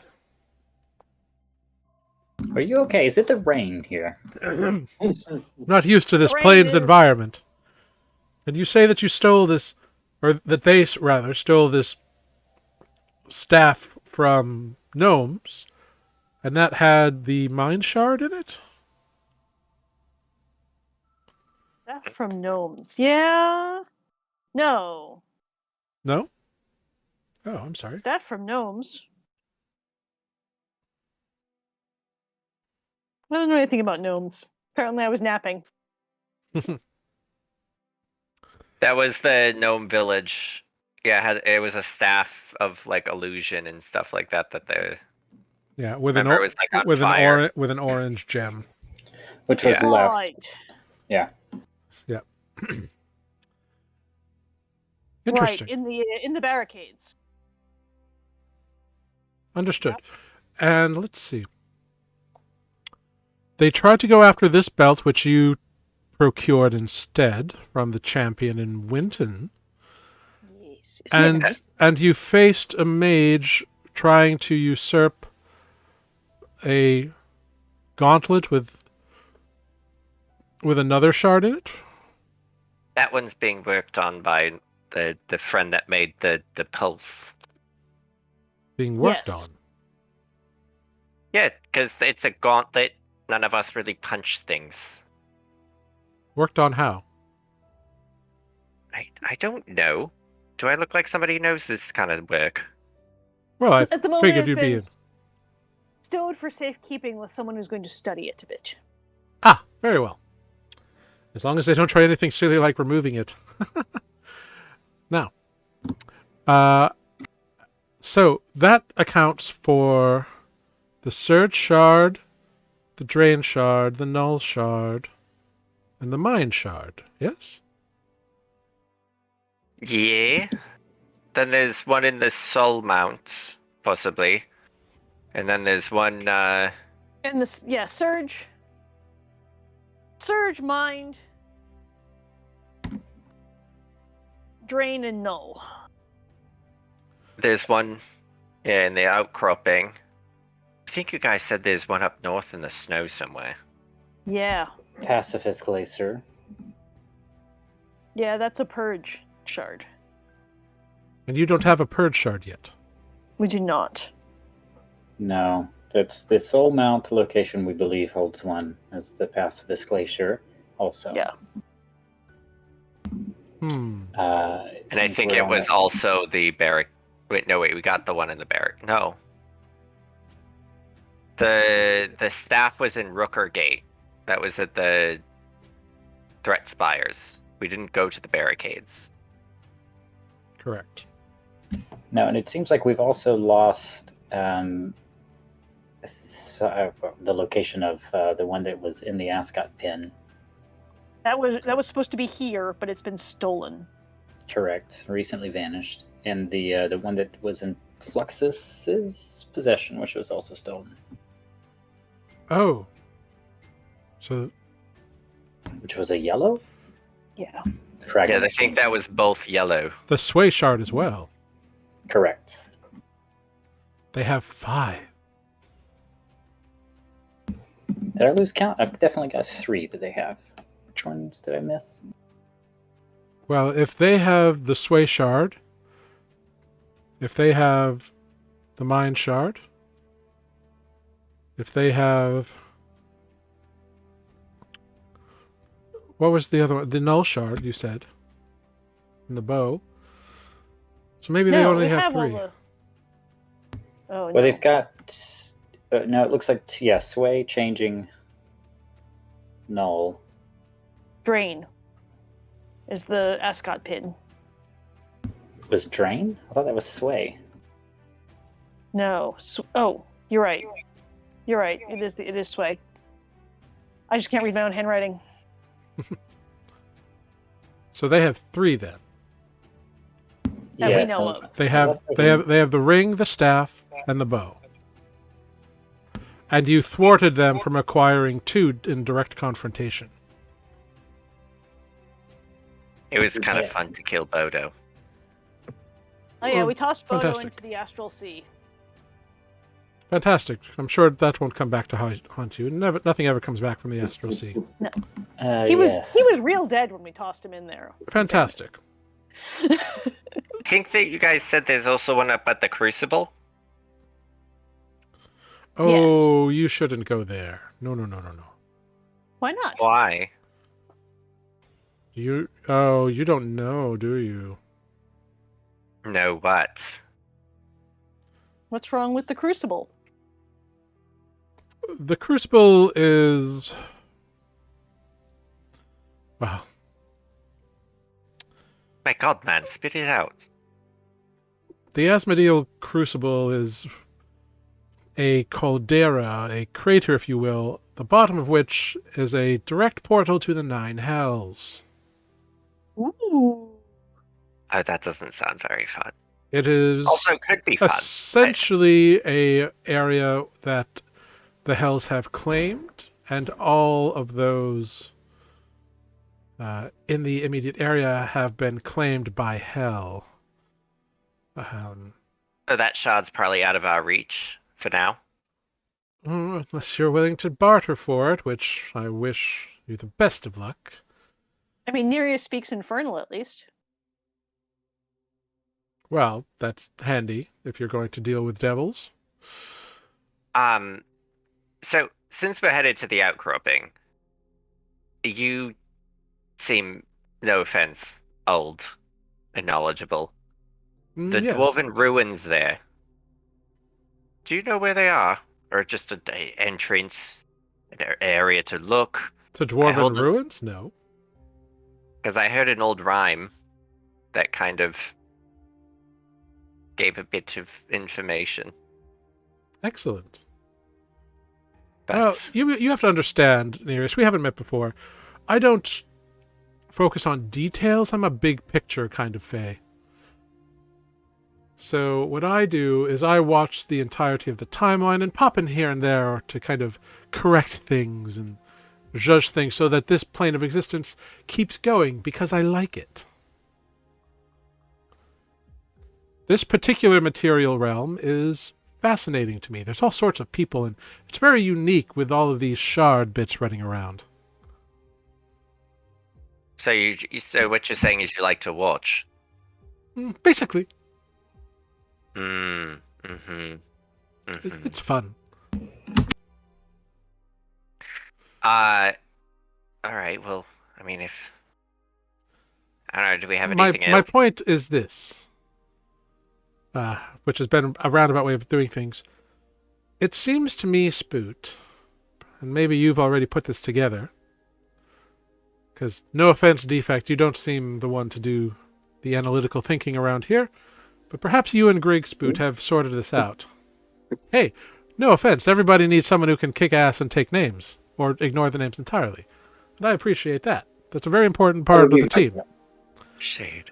That's a very important part of the team, Defect. Don't let anybody tell you different. Now, as for you two, Mr. Turtle and Goblin, maybe you two have pieced it out, but it seems to me they're trying to acquire very specific items.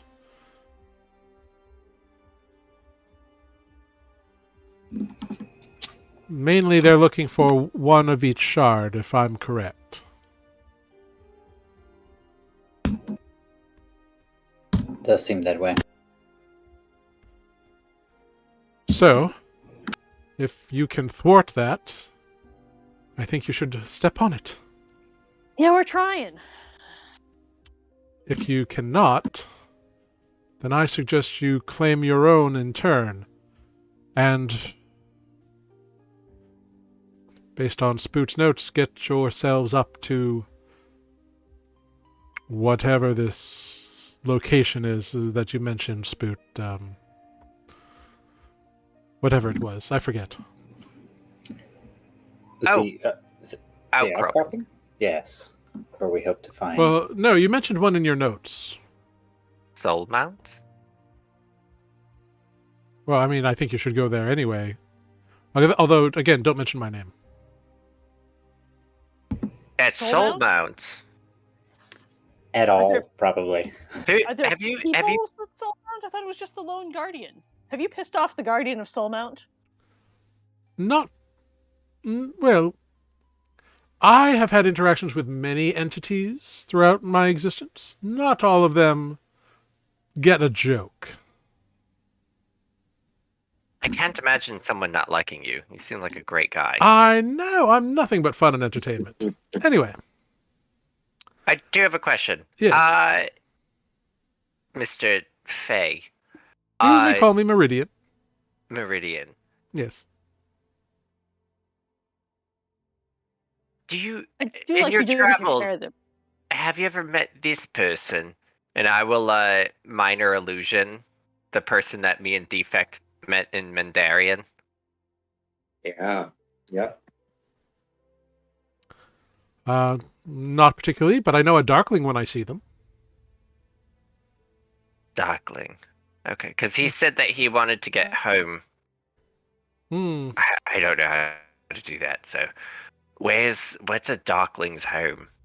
Oh, the Feywild. They creep around in the darker, nastier parts and do a bit of skullduggery and stab at thieves and a little bit of theft. They're quite acquisitive by nature, but watch out. Be careful not to kill them. If you kill them, you might go with them. Good to know. No, Alright. kill. Got it. Let's. Well, if there's enough delays, maybe we should start to head to the outcropping. As you wish. I just wanted to check in because the Shadow's been mostly held for a while and hasn't made too much progress, but it seems to have a feeling of building up a lot of pressure at the moment, so it could burst forth at any moment. Excellent. Let's instead of wasting more time here, let's get this done. Indeed. I don't know why you're all just sitting around. And he immediately stands up from the throne he's been sitting on and, snaps his fingers and it vanishes away. He says, well, you'd best be off, haven't you? And he puts up his cloak and swirls around, and the cape kind of flutters in all your eyes, and he's gone. If you're wondering, it is usually a little less dramatic than that. I don't care. I don't like him. That's the gist. Can we just get going? He's kind of annoying, but he pops up every now and again. I do think he's trying to help. Very, what's the word I'm looking for? Fuck. Bay? No. Chaotic? No, I just used it today. Flippant? No, I'll think of it later. After the session, I'll think of the word. Alright, shall we fly? Yes. Olive has a new trick. She's going to cast Wind Walk on all of us. Flying speed of 300 feet. I believe we're all going to need to vomit when this is over. All right. That is fast. I'm not ready. So, Too bad, now you're a guest. well, they have to be willing creatures. So is anyone unwilling? Oh God. I'm going to stay in this shrine a little longer and pray. Counter spell. No, I'm just kidding. Let's do it. Let's do it. All right. Olive, what does it look like when you cast Windwalk? She's gonna pick up some dust and just make a little dust devil out of it and swirl it around and just kind of go, woo! And then everyone's just gonna poof into gas. It's like we have the hiccups and she's trying to get rid of it. Yeah. So over the course of a minute, Olive creates this dust devil, and it expands and encompasses all of you, and each of you suddenly have your own little dust devil swirling around you. And as the minute goes on, you see that the dust devil wraps around you, and your form becomes translucent, and eventually becomes vaporous-like and much akin to a cloud. You no longer have the ability to speak. You can't do anything except fly. move. And when you choose to move, you move. You now have a flying speed of 300 feet for the next 8 hours. Who's leading this? I assume one of the two people with survival. You are heading to a location none of you have ever been to, and you have a vague sort of direction on. Yep. So go ahead, make a survival check. With disorientation. Oh, I would have also had before we left. When I mentioned the rhyme, I would have said it to everybody. The granite and lime, not the peaks, but near the ground. Find a hammer, turn it around. That whole thing. Uh-huh. Take one down, pass it around. Mm-hmm. Yeah. So yeah, Olive's just gonna head in the direction of the mountains. Cool. Yeah. Where am I headed? Spoot, you head towards the correct mountains. Okay. No way to communicate. With my flying speed, I make the shape of an arrow. Yeah, Spoot, you kind of circle around and kind of herd everybody in the correct direction. Not that Olive was going the wrong way, but just not as accurately as you would have hoped. More west than northwest, or east than northeast. Scenic route. Yeah. In the course of 8 hours, with a 300-foot flying speed... I just want to say we are going 136 miles an hour. Yeah. It's fast. Just vomiting everywhere. But getting somewhere fast. Yeah. The fact that this spell is so fucking ridiculous is great. Where did this come from? In about 3 hours, you find yourselves happening upon what is obviously a range of mountains. A flock of birds. You've like airstriked like 5 different flights of birds by this point. Oh no! It's fine, we're gases. Yeah, you just fly right through them. They don't care. And you see an outcropping of mountains. It's like 2 distinct ridges that like come up out of nowhere and are nestled against each other. Almost like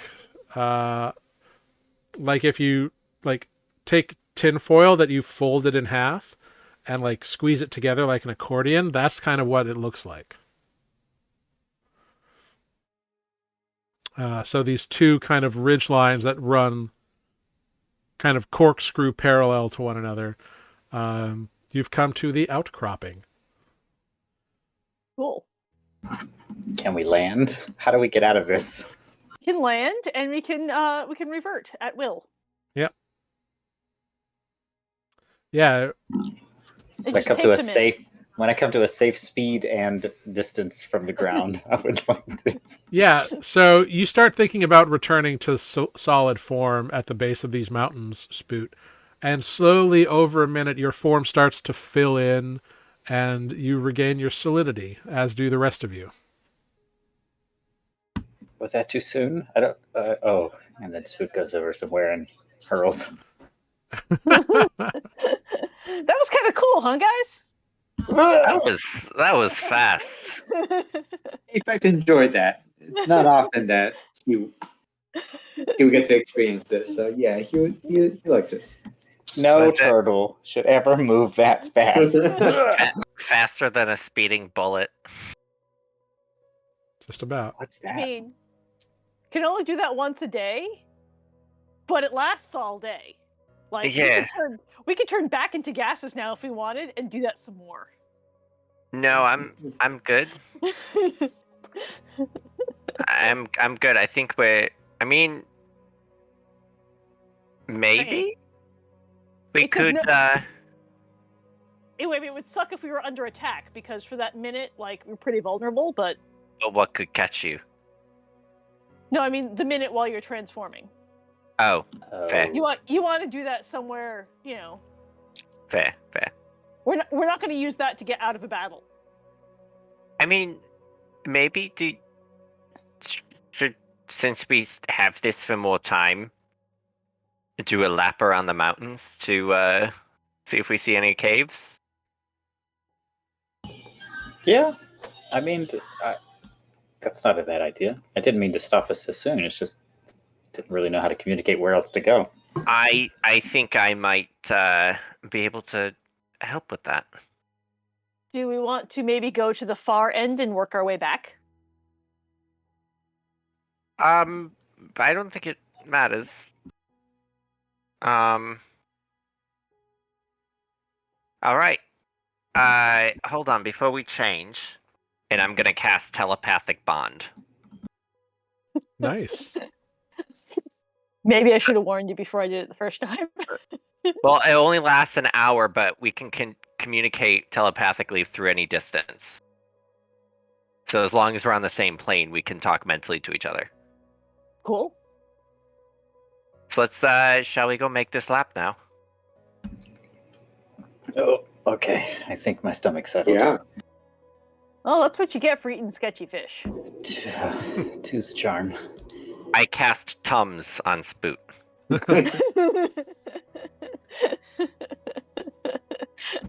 Oh, much better. Burps.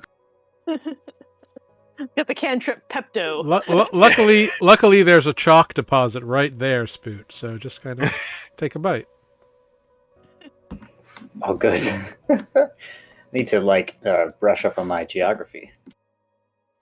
Geology? Geology? Geology. Thank you. Both, perhaps. Maybe. All the ologies. Cool. Great. So you cast telepathic bond. You can all mentally communicate with one another. And then you're all reverting to cloud form. Mhm. All right. Cool. So this is interesting. You're gonna like. You're not. Yeah, I Since guess you have the thing said like awareness. look towards the ground, Yeah. kind of like do a flyby around the base of the mountains as like see what we Did you- can. Cool. And Did are you you share with it? are you trying to cover as much area as possible in the remaining time, or like I just want to get like I want to know like what kind of difficulty class to set here. That's a good question. I don't ask the perceptive people. I think we So want to people cover. with wisdom scores. We want to cover. We want to cover a fair amount of ground, but I don't think we want to fly at our maximum flying speed. Okay. What, you don't think you can see things at 136 miles an hour?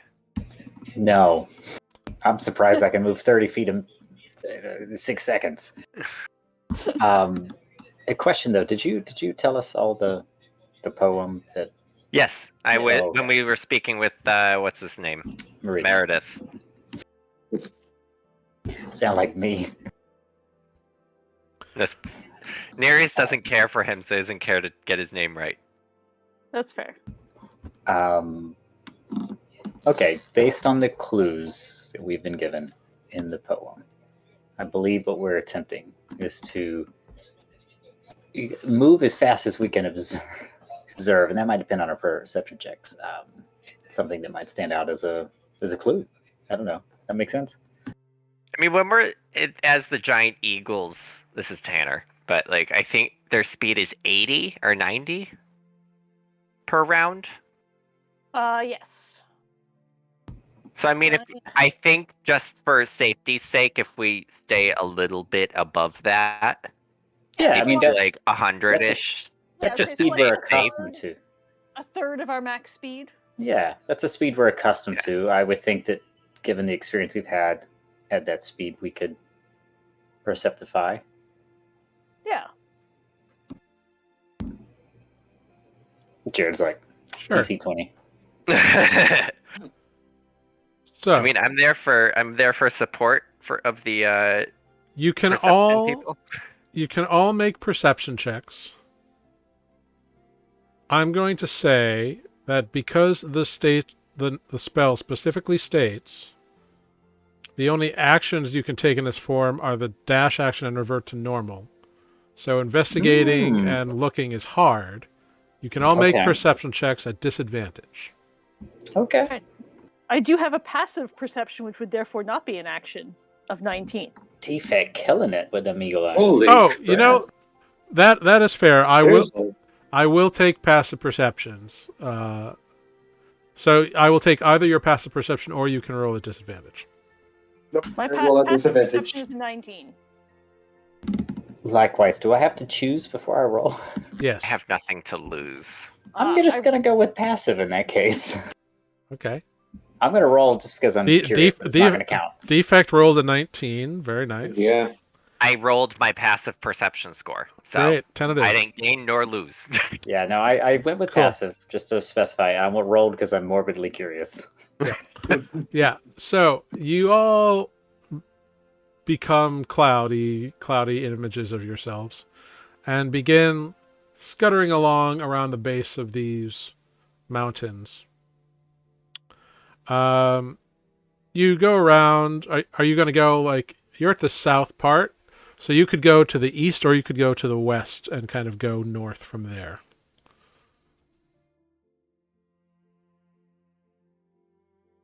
I don't know. Do we want to flip a coin? Telepathically. I mean, we can communicate Yeah, they can use telepathically. Let's go north. North. We're going north, but we have to go around You the base have of to the mountains. go around the base of the mountains based on I what think you we want to wanna- do. So do you want to go to the east side or the west side? Can we go between the two ranges? Yeah. Do you want to do that? Sure. Okay. Yeah. All right, cool. That possibly might actually be, the most dangerous part, so it'd probably be best to do at high speeds as gas. Cool. Yeah, so you start going, and you're going at a reduced speed, as you said. So Right. you're trekking along here. So about 3 hours go by, and you're not seeing anything too crazy. Everything looks very normal. You bypass crazy creatures and monsters, but you fly up above them, or they don't pay attention to you because you're a cloud. Because three of you did essentially get a 19 on this. After about 2 hours, you're kind of in the middle of the two mountain ranges now, because like one is a little bit more south and one's a little bit more north, so they kind of overlap a little. As you're kind of just in the crux of that, the three of you with the 19s do notice what appears to be a stone statue of maybe a hammer, just off to one side of the mountain. Hey, that looks like a sign of civilization, if nothing else. That, I think, is... Oh, we can't talk to each other right now. The spell's only an hour. It was 2 hours. Oh, sorry. So I one thought of we you were- has to fly towards it and land, and then the rest will fall. Yeah, Who all, knows? all three of you see it, so you can all three just head that way. Yeah. You begin circling it and slowly begin to take shape here. As you are looking here, I would like a survival check from all of you. Oh boy. Not my strong suit.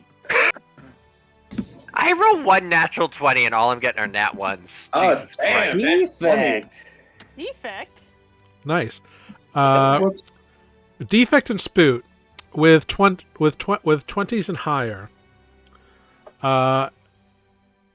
You both can see that there are what am I trying to say? You can see that there are footprints here, but they are not fresh. They are weeks old. And they are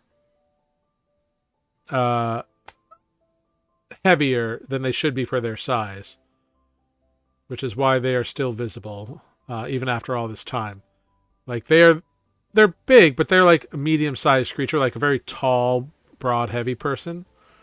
But the depression is like someone carrying much more mass than the size of the footprint would indicate.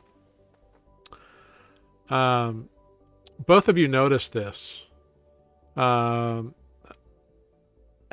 Spoot, with a 23, you also can tell that there are signs of a struggle that have been covered up here. And Defect, with a natural 20, What? you don't catch that there's been a struggle here, but you've seen these footprints before. Oh yeah. When Defect have I says seen it before? You remember that you tracked some footprints out of a small little gnomish town called Rookergate until they disappeared behind a boulder.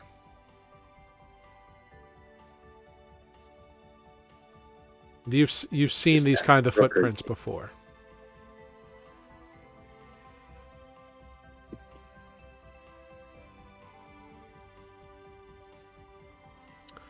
An interesting thing to note is that these footprints both head towards the base of this mountain to the east and away from it.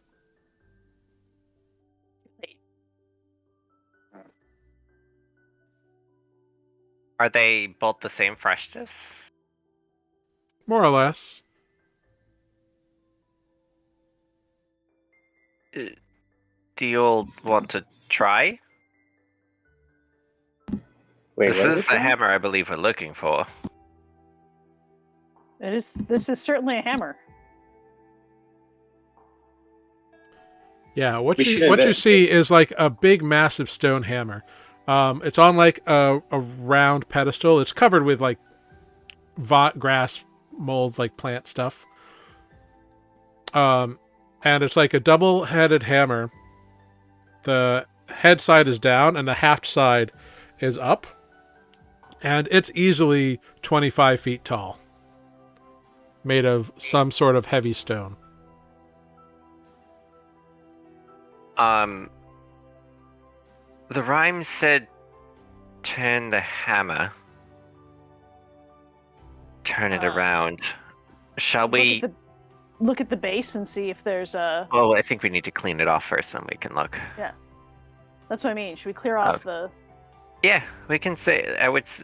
We can see if there's like track marks underneath the dirt. Right. Go ahead and make investigation checks. Anyone who wants to. Oh boy, giving myself guidance. Yeah. I've been on a roll, so yeah, let's do it. We're gonna re-roll that. See if we can get better. I'm gonna double down on this. You're gonna double down on Nope. this? I did worse. Oh Is it no, possible? Is it possible by being greedy? Is it possible to use know the truth and guidance at the same? Yeah, you can. Let's do it. All right, we're gonna add a plus. Ooh, my notes say +5, but I think that's incorrect. So you add your wisdom. Yeah, it's a plus. you 4. add Oh, your- it is a +5. yeah. It's You not add proficiency. your you add your wisdom modifier. Thank you. +5, and I'm gonna roll the guidance. Okay. So adding an 8. So that'd be a 21. 21. Okay. Oh, I should have given it to Defect. He's got a +3. Oh well. Well, you're all kind of down in the dirt. You're like trying to remove and find any kind of something. None of you find any kind of track or like anything that would indicate that this thing moves or spins in any sort of way. Spoot, what you discover with a 21, you discover a crease, like a line, in the bottom, or not in the bottom of the plinth that it's resting on, but you are looking up and you're looking at the hammer itself, and you realize that the hammer itself, there's a little crease along the bottom, a very thin line, as though where the hammer is resting is perfectly matched up to where the head of this hammer is sitting, as though two pieces are joined together just perfectly. How tall is this plinth? Are we talking like It's that big, or are we? It's a good 3-foot plinth. Like, it's a solid, sizable piece of But it's the thing stone. we could climb up on. It's not. Yeah. Step up on there. So this is a crease where the head of the hammer meets the handle of the hammer. Yep. All right, I'll point this out to the rest, and have the ask Nereus to recite the part about the hammer again in the poem. Something about turning, right? Turn the hammer. What happens if we push on it? I mean, do we think the head spins? We can try. Defect? I mean, it's enormous and heavy. Either it's going to move or it's not. This sounds like a job for Defect. I will try to move it. Guidance. Okay. Was this a strength check? No. What's your strength score? Is it 18? You push on it and you can't quite get it on your own. You think you need some help. I can get you. All right. Who's Hold the on, next strongest? let me. I actually could be the next strongest. Oh, that'd be hilarious. Do you have enhance ability? Because I didn't prep it. I cast telekinesis, which allows me to move up to 1,000 pounds. Oh. All right. Then you Okay. just walk right in here. I'm the next strongest. Sure. Yeah. Well, it says you can do even fine things with like thieves' tools with it. So I imagine I can push.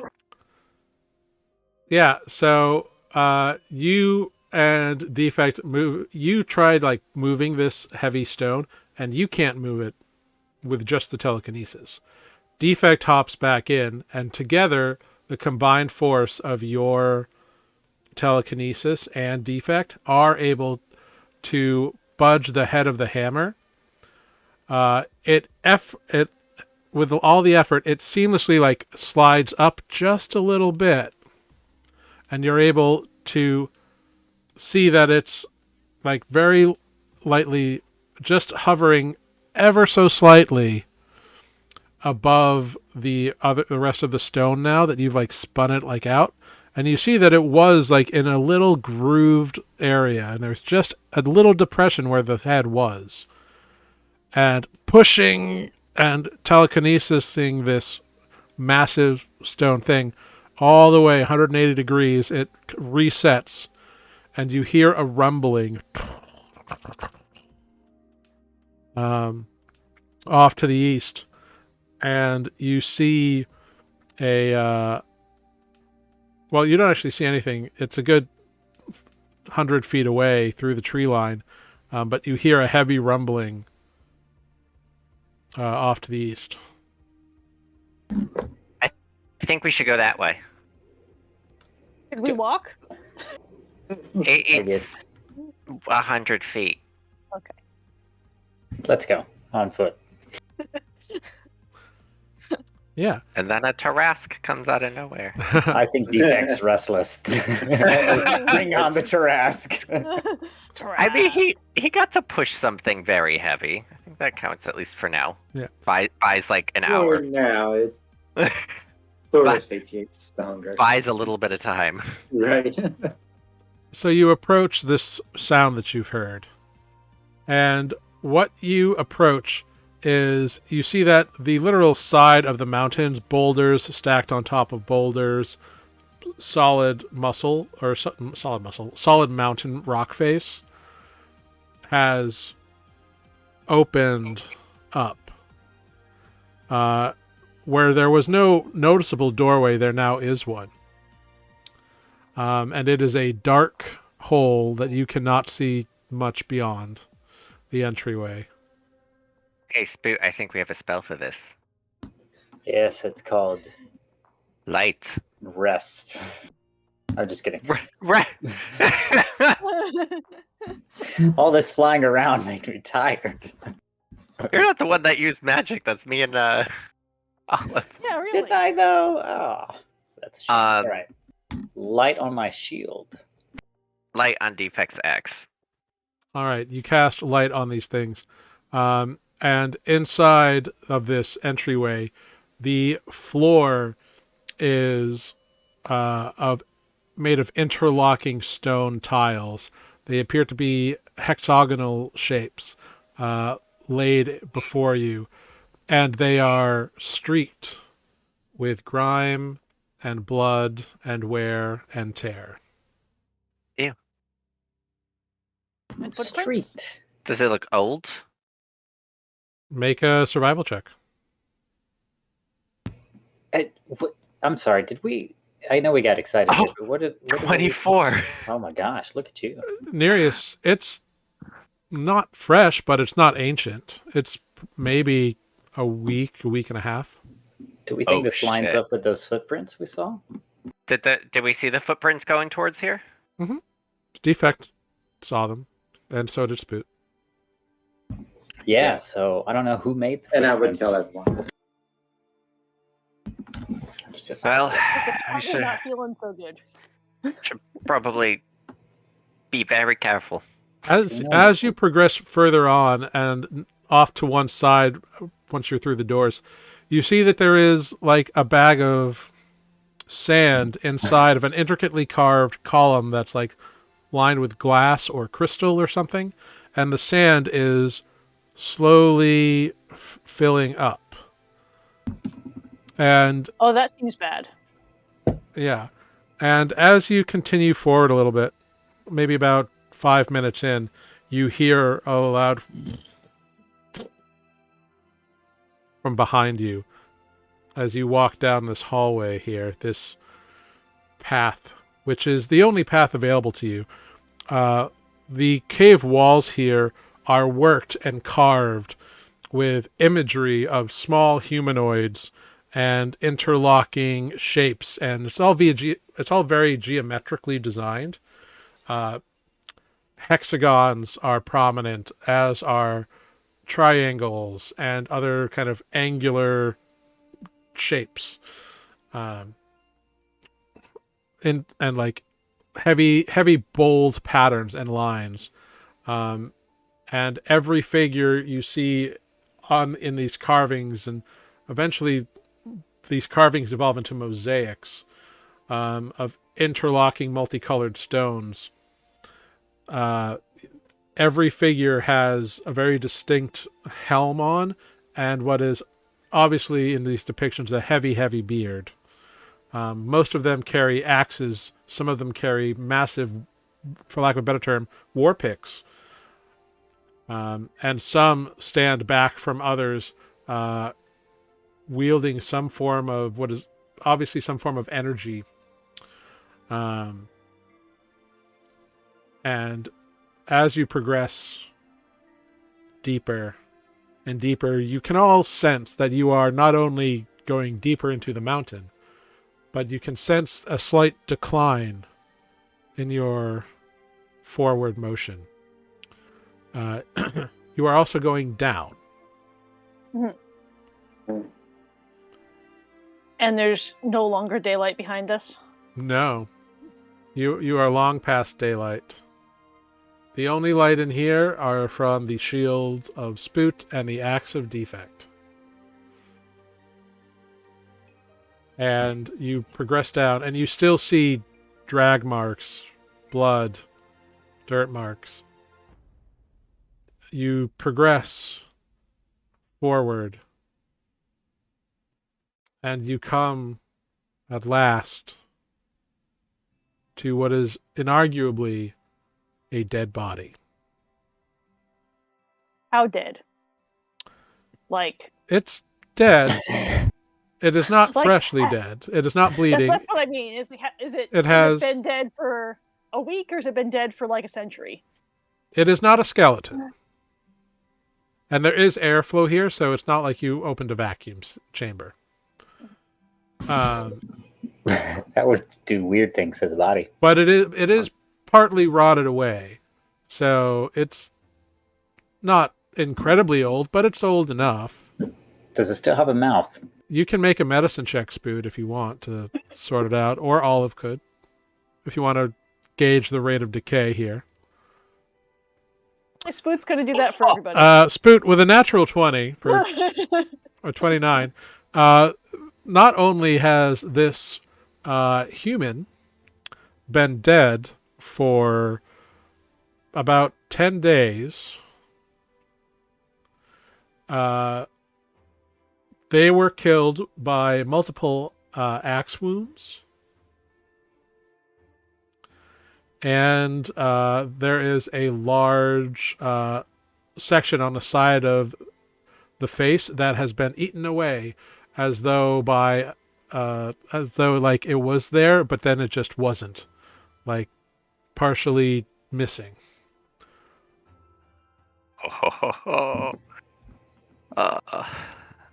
Does part of that include a mouth?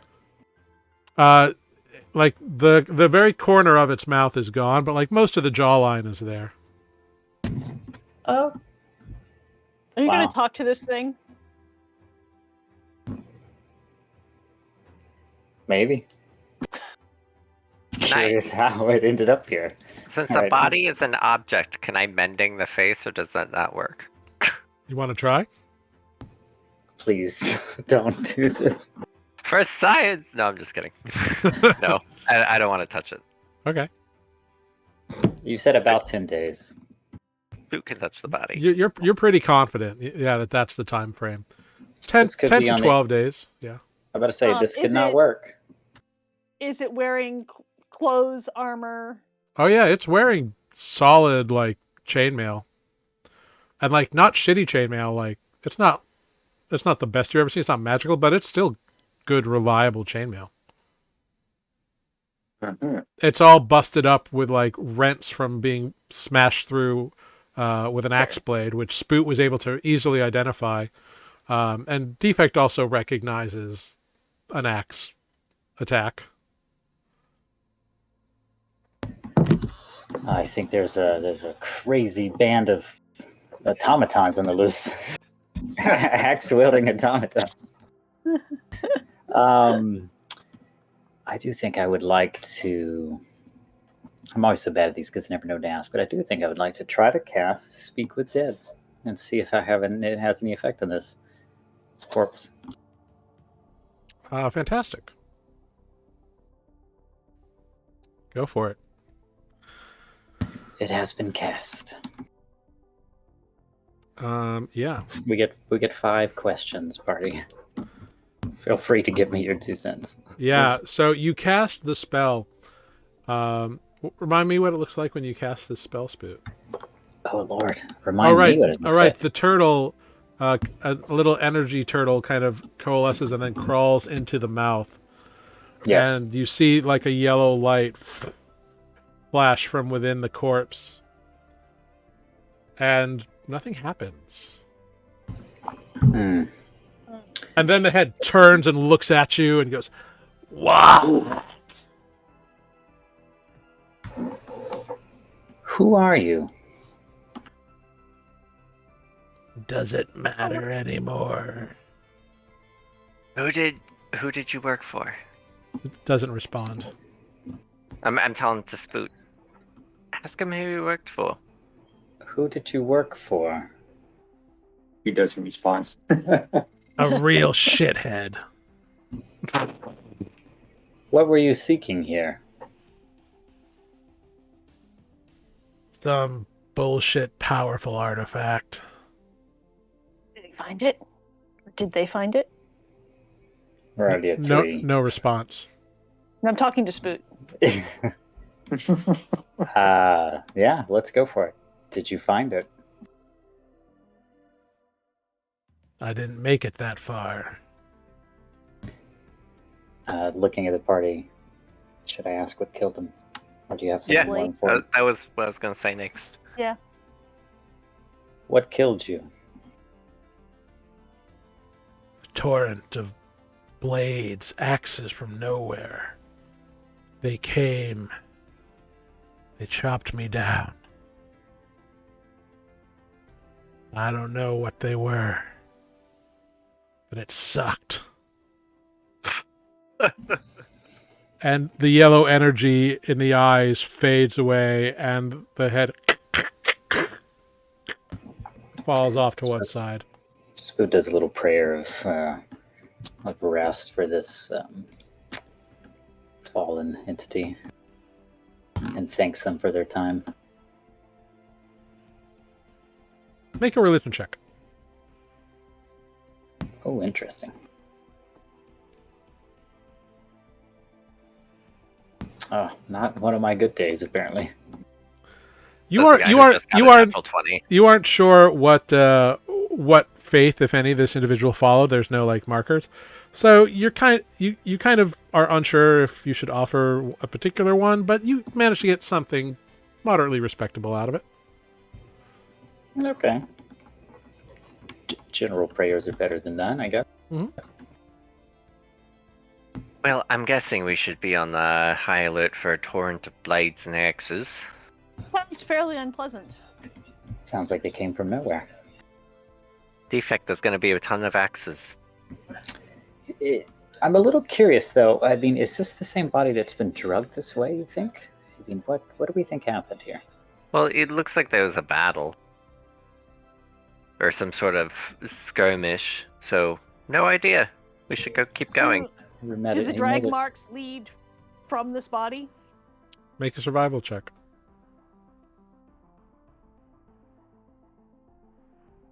15. I apparently can't roll for shit today. Best you can tell, the this individual like crawled off to the side and died there. They do not appear to have been drug in any direction. Oh, Do the interesting. drag marks like go past them? Like something else was dragged past here, or Oh yes, yeah. Before we venture any further, I would like to cast Aid as a 4th level spell on the party. Cast what? Aid. All right. This should get everyone 15. Hang on, let me read It's it. only 'cause 3 people. It only goes to 3 people. Mm-hmm. Choose a Well, sure. he upcasted, I believe. Oh, you know No, what, it though? only It doesn't. upcasts the health, just not the targets. Ah, You're I see. right. Yeah. Thank you. Okay, well then the And 3 is it- level. is that healing or is that? It's max It's actually- HP. It's max hit points, so it's actually not. Your current hit points will be bolstered as well as your max hit points. It's both. So you just go up by 15. Yeah. So it gives you an additional 15 hit points if you are a recipient of the spell. I believe the people I should hit would be Defect, myself, and the recently deceased Grig. Okay. These are not the same as temp, but I don't actually know how to put this in. No, you D&D Beyond. you can do a max HP override. Yeah. Just if you click on your health pool, you'll see you can override it. Great. So you all, having spoken to this corpsicated individual,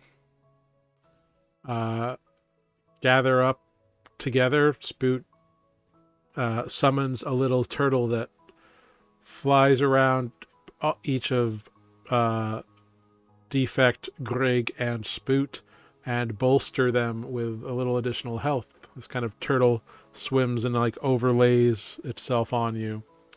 And you feel a little boost of solidarity and energy there. And you head further down in the only way you can go. Deeper into the dark, away from the light, away from the surface, away from the sun. And as you venture down into the darkness, that's where we will end tonight's episode of Nuuli Forged. Ooh. Nice. Welcome to the Outcropping and whatever lies beneath. Woohoo! I'm so glad that I got that rhyme in Laurenton. Saved a lot of time. Yeah. Seriously. Yeah. The only reason you got that rhyme was because as Cates was trying to remember something about it, he rolled a natural 20. Ah, nice. Oh, that's awesome. Awesome. Yep. Because like there was a good chance that Cates wouldn't know shit because he doesn't go into the mountains. Right. Why would he? Yeah. But he rolled a natural 20, so he had a vague recollection of a childhood rhyme. So good job. Well done, So everyone. hey guys, we can travel real fast now. Yes, Mhm. you all have multiple travel options available to you. Why do we walk anywhere? Walking, jogging, You can do all the things. You can teleport. Walking You at a Beyond can, the swimming speed? you can teleport. You can cloud. You can walk. You can run. You can hop through a big enough tree. You got stuff you can do. Well mobile. done. Yeah, you can get around. Round. Woo. Anyway, good job, everyone. I believe that we will be back next week. I believe I travel on the 9th, so the 8th should be hunky-dory. If that changes, I will let everybody know, and we will announce it on social media. We will, however, be off on the 15th, so everyone can mark that on their calendars. We will be off that week. But So sad. so sad. But next week we'll be on to see whatever lies in this dark pit of darkness. Which, who knows what is where and when. Dark pit of darkness. Yeah, Yeah. dark pit of darkness. It's crazy. Real dark. Super dark. The Um, darkest. Glad I can see in the dark. Hey, could help. But yeah. So thank you all for joining us. It's very much appreciated. Thank you, I've Got It, for being around, for being here, for being part of the team. Thank you, NYC Zom. Saw you lurking around. But yeah, Matt, yes. you have to remember to identify that potion next time. Thank you. I need to ask Nereus if he's heard of this brand. That's true. Cool. We're going to go around. We're going to say our goodbyes. And I'm going to figure out who we going to raid this night. So history roll. Fantastic. So let's say our goodbyes. Let's start with Spoot. Goodbye.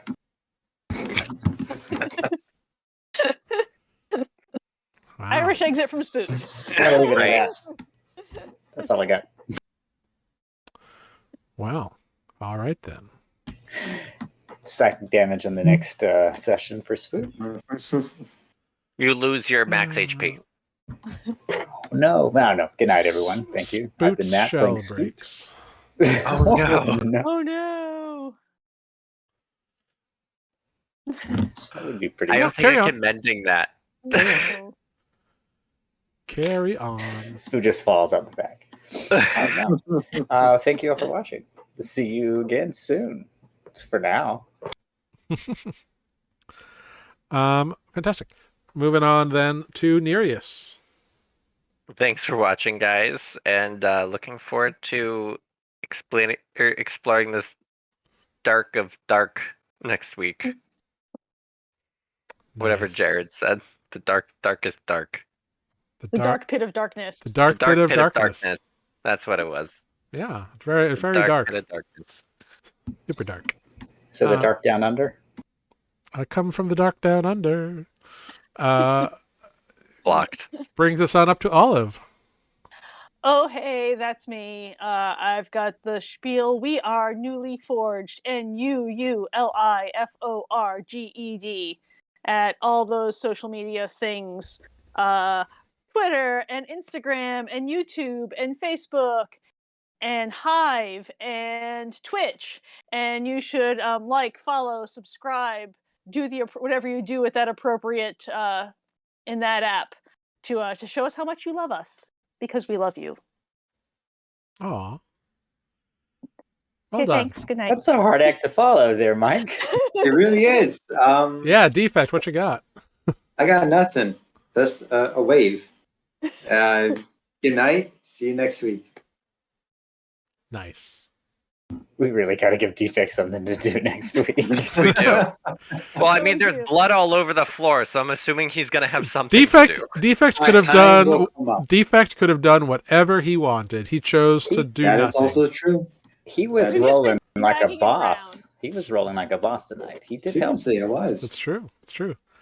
But anyway, I've been Jared, your humble dungeon master here on Nuuli Forged. Thank you so much for joining us. Do all the things, like all the things, as previously mentioned. We'll be back next week. Until then, we're going to do a little raid on Dungeon Scrawlers. They're playing some D&D over there. So let's give them a big, you've been newly rated. And maybe throw up a Nuuli heart if you have the Nuuli heart, or an anvil. Yeah. Until then, be kind to one another. Be safe. Be nerdy. Forge your own new. Oh, I should do something with Forge and Nuuli. I don't know. Forge your own destiny. I don't know. Have fun. We'll see you next week, right here, Wednesday, 7 p.m. at Nuuli Forged. Eastern Standard Time. Eastern Standard Standard Time. Thank Time. you. Thank you. All right. Good night, everyone. Thanks, I've got it. Bye. Goodbye. Bye.